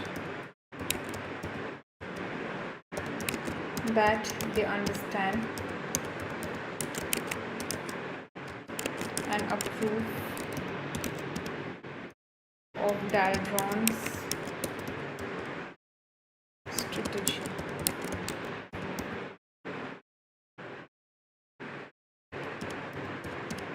It is vital that they are kept motivated in order to drive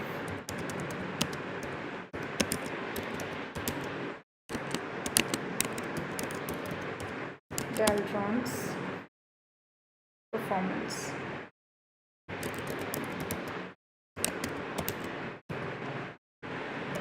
The VC has recently implemented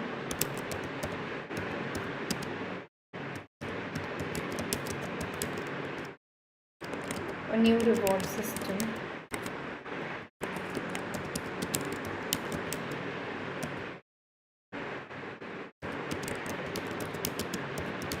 where the board will receive a very large annual performance related bonus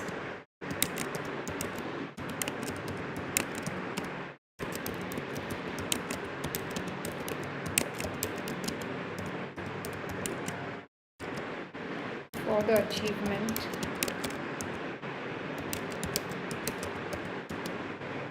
of targets on ROCE, because the board is interested in return on capital employed. ROCE may be an appropriate measure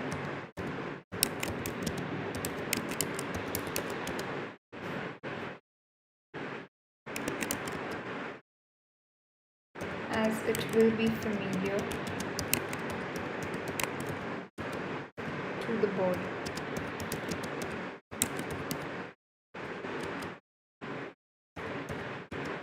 It does have some drawbacks as a performance measure.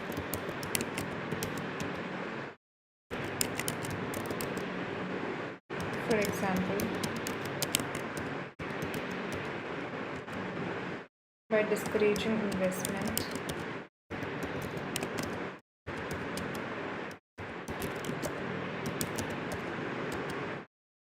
in new assets.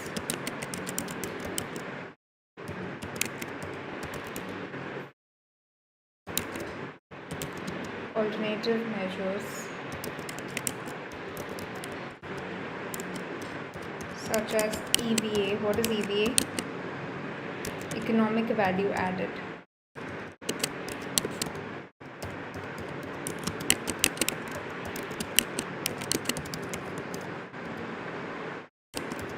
May overcome some of these drawbacks. Okay. This is for the board. Now the next you have to think for is what? Employees. And what are employees interested in? Training cost.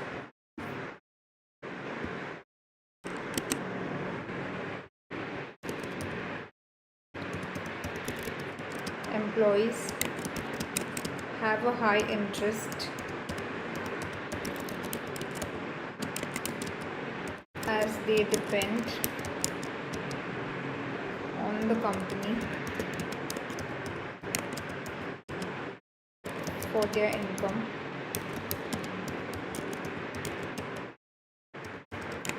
in an area of high unemployment.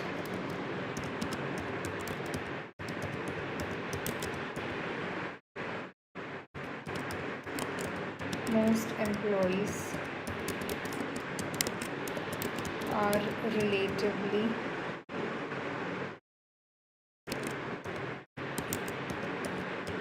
unskilled and individually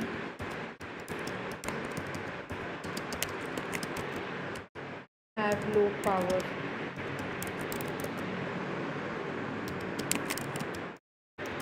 They could be easily replaced.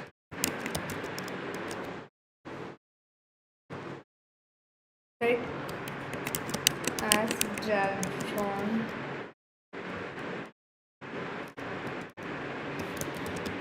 operates in a strict regulatory environment,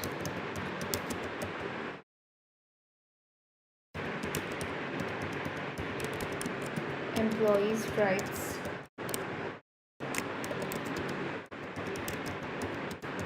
are likely to be legally protected,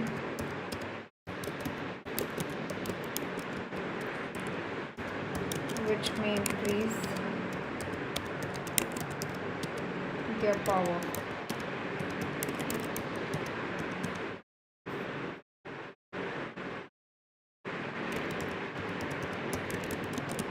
Employees should be kept informed to prevent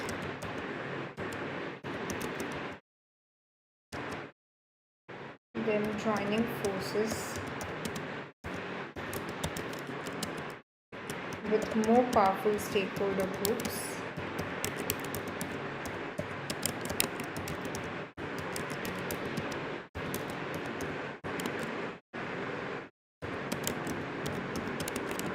such as regulatory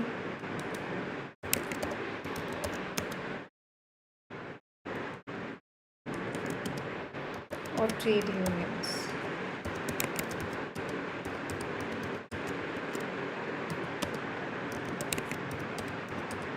Training costs are probably not a suitable measure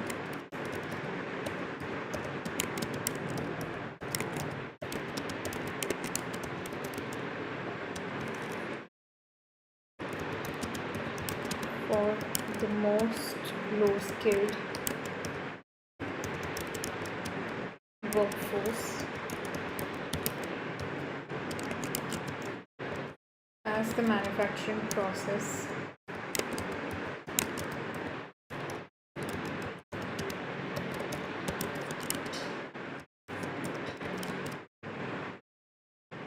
does not require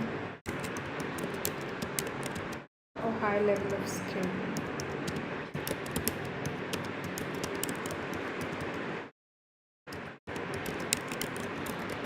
Measures relating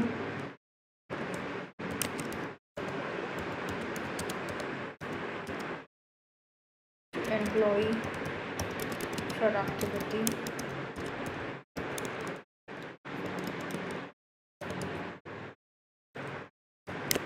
may be more useful.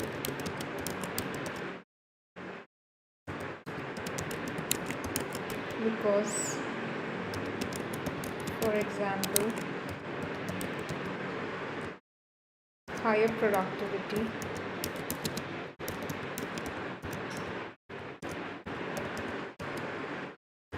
may increase the job security.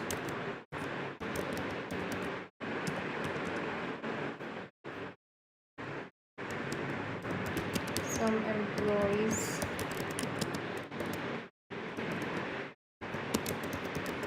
roles are more highly skilled, and for them training costs will be a suitable measure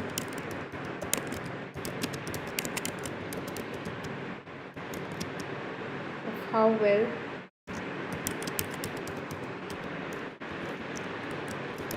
their skills are increased or maintained.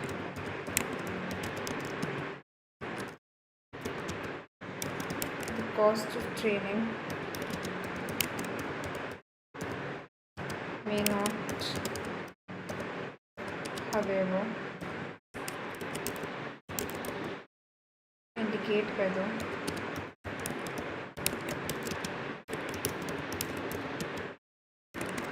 training is appropriate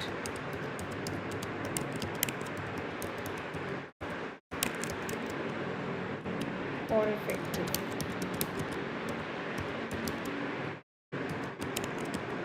A more precise measure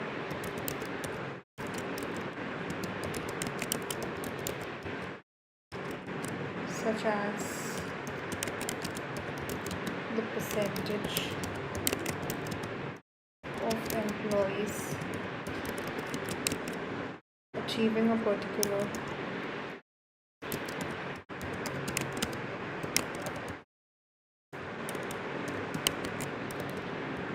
relevant qualification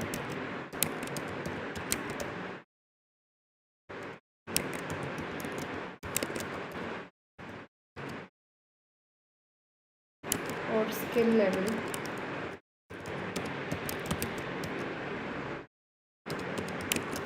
may be more appropriate.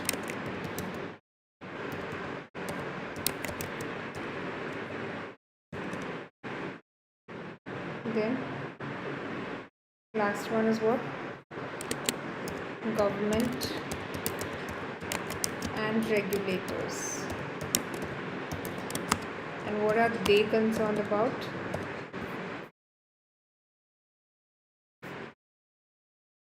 No measures are specified. So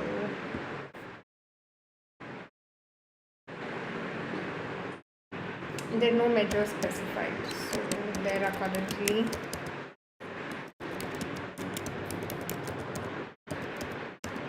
no measures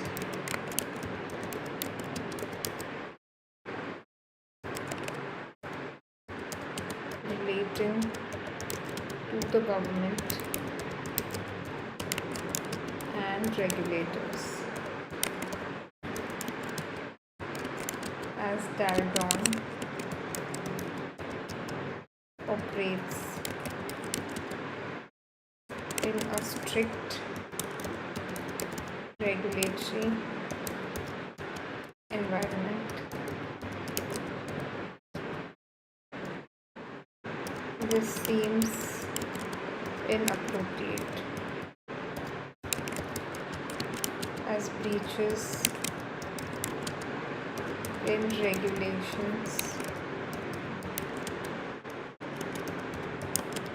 could lead to fines or loss of reputation.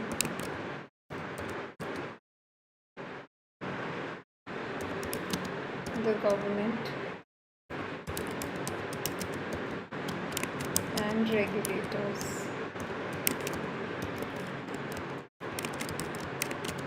have a high level of power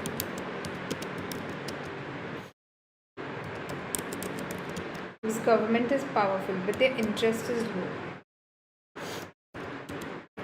but low interest to prevent them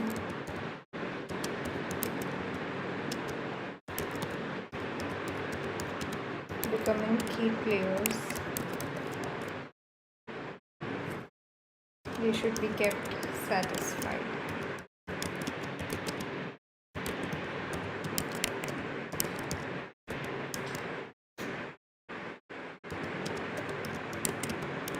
This could be done by introducing measures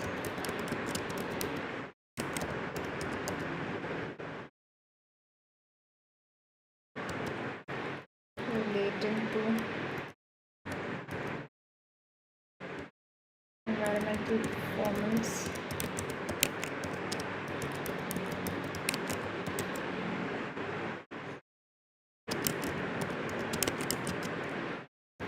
such as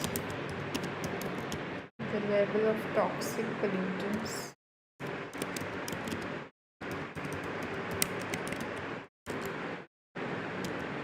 in the soil,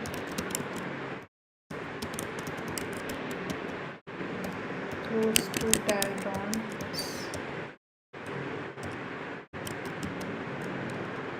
fact.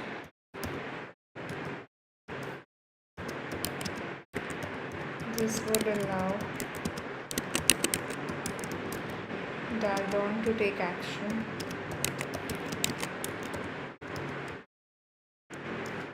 to reduce the level of pollutants.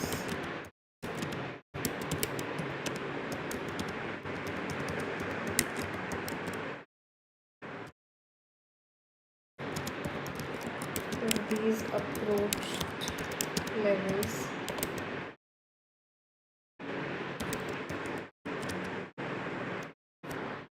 are likely to reach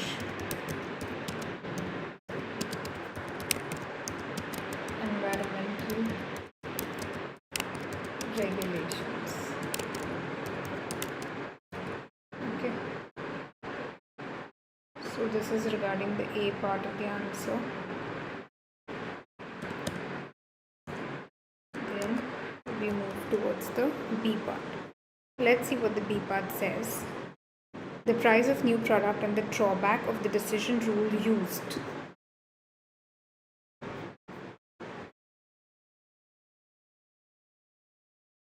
Pricing decision.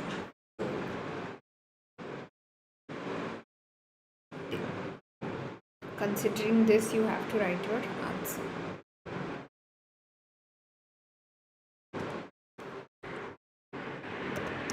The board now has very large performance related bonuses. This will mean that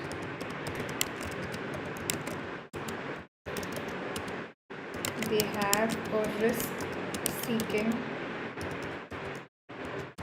attitude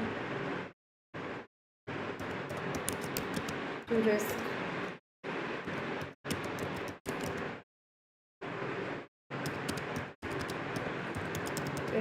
order to maximize their bonuses.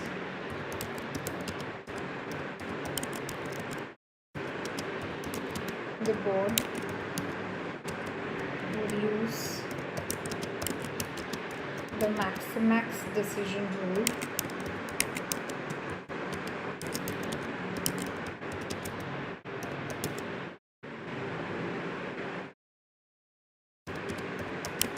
that is,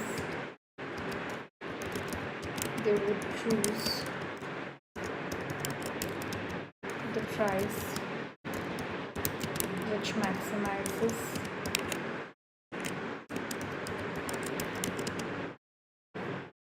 the maximum contribution.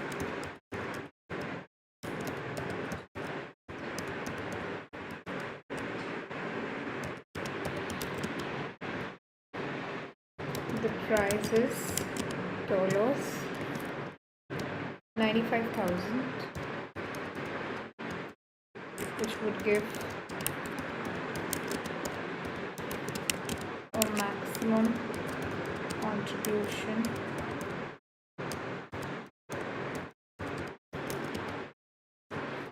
of $5,500,000.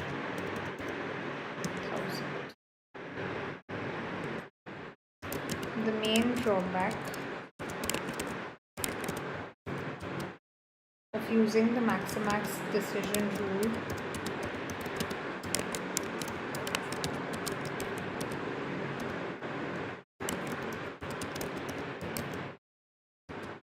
is that it may encourage the board to take excessive risk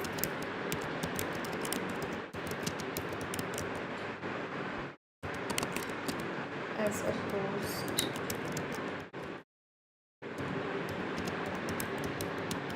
to their previous attitude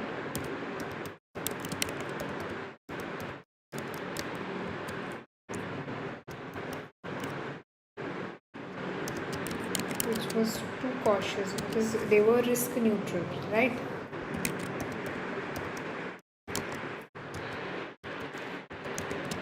The maximax rule also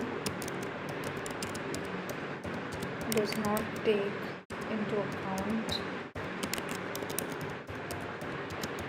the probabilities of each outcome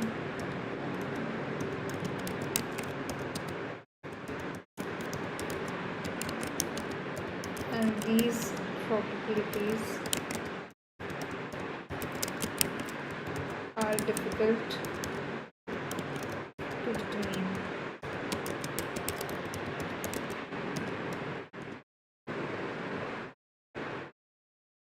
And that completes your B part. The next we have is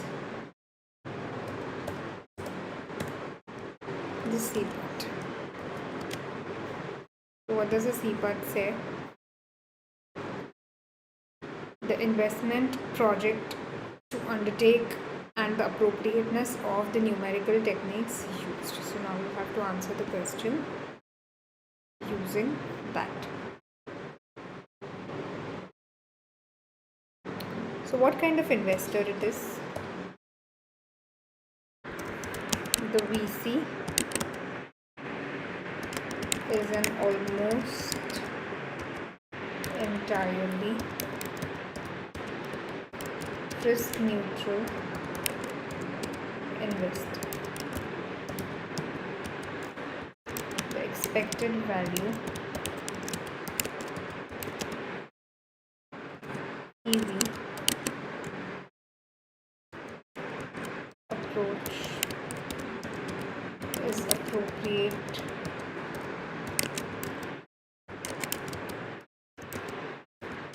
as they will accept the project with highest expected NPV.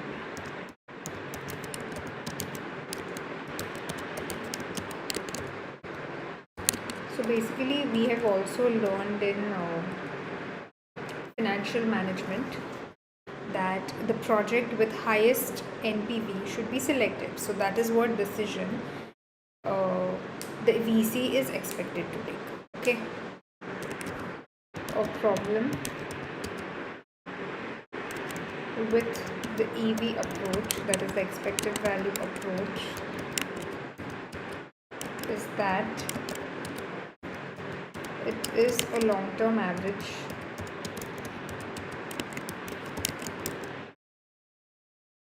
which assumes a decision is repeated many times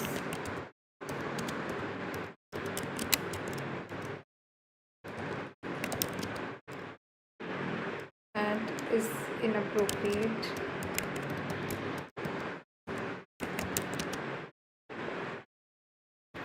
for one-off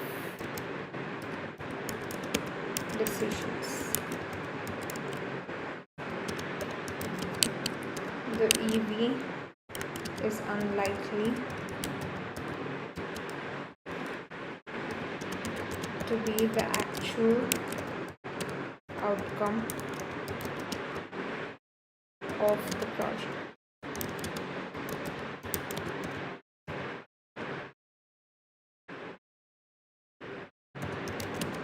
The VC has undertaken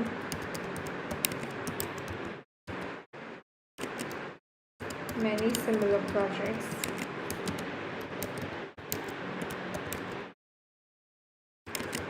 and hence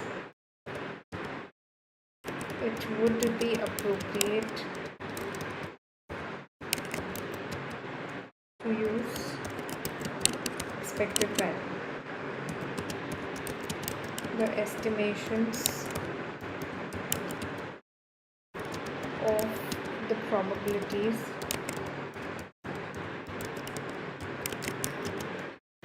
and the cost of capital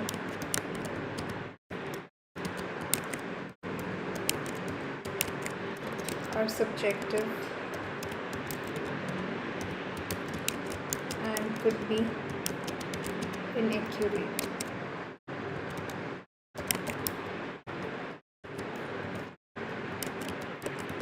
This would limit the effectiveness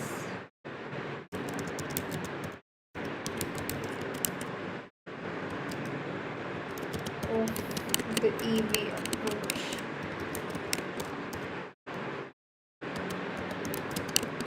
The VC is experienced in estimating these probabilities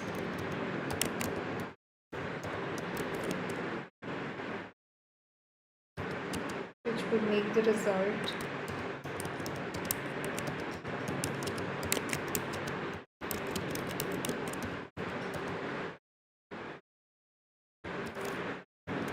of the calculation more reliable.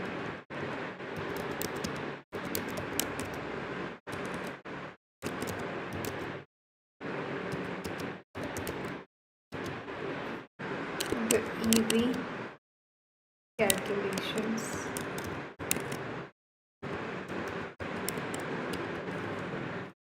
for the two projects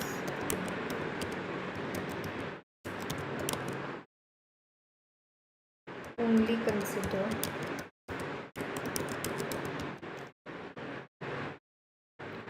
two important exogenous variables. In practice,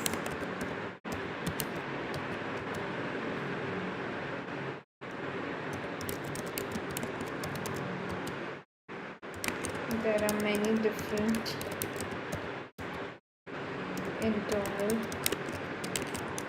and external factors which could affect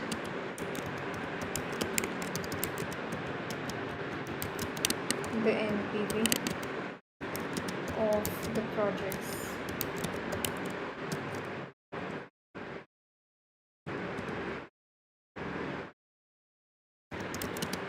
The calculations indicate that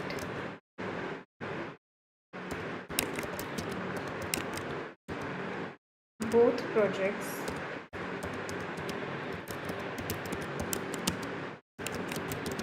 have the same NPV of $1347 million. As a risk neutral investor, the VC would be indifferent to which projects to undertake.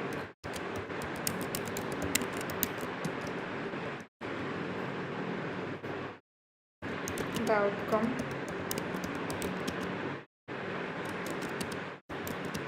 of project A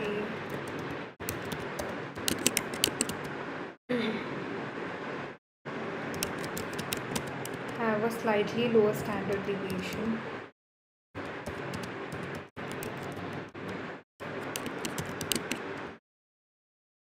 than those of project B. See,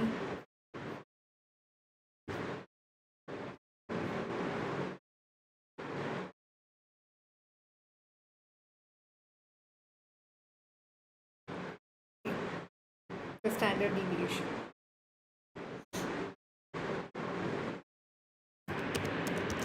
The spread of possible outcomes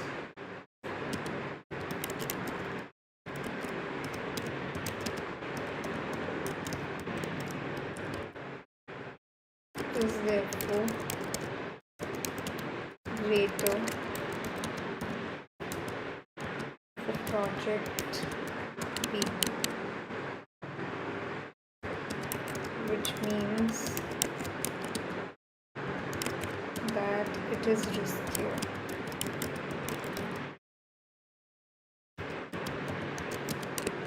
The VC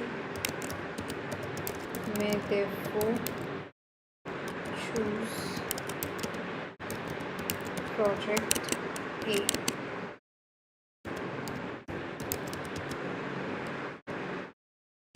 Given that the NPV of two projects or NPV of both projects are same,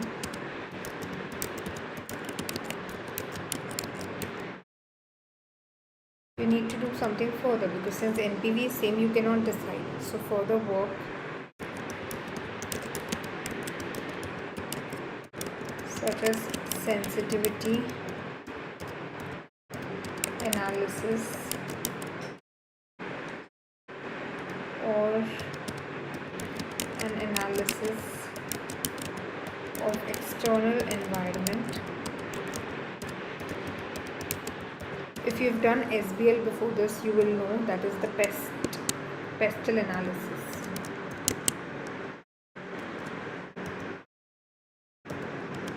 Could be done.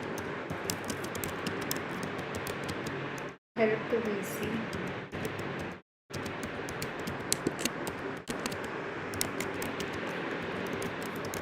make their choice.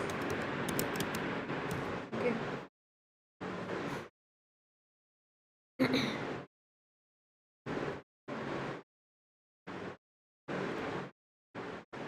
So please go through the answer. I'll quickly check the comments.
So we did 4 section B questions so far. Now if you guys are not watching it live, but you guys have some doubts regarding section B or anything regarding APM, you just have to put it in the comments whenever you're watching it, and I will answer it in the coming days. Okay.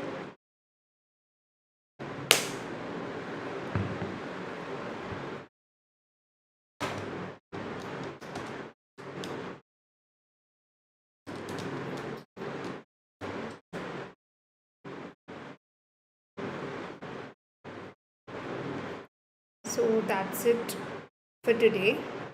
Tomorrow we're going to do a complete mock. Okay, so thank you so much for attending the lecture, and I hope you guys are studying well, because examination is just around the corner and I want everybody to score a very nice marks in APM, like a very nice score. So tomorrow will be the mock. Please attend the mock in large numbers, because mock is really important. Okay. Thank you so much for attending the lecture, and see you guys tomorrow at the same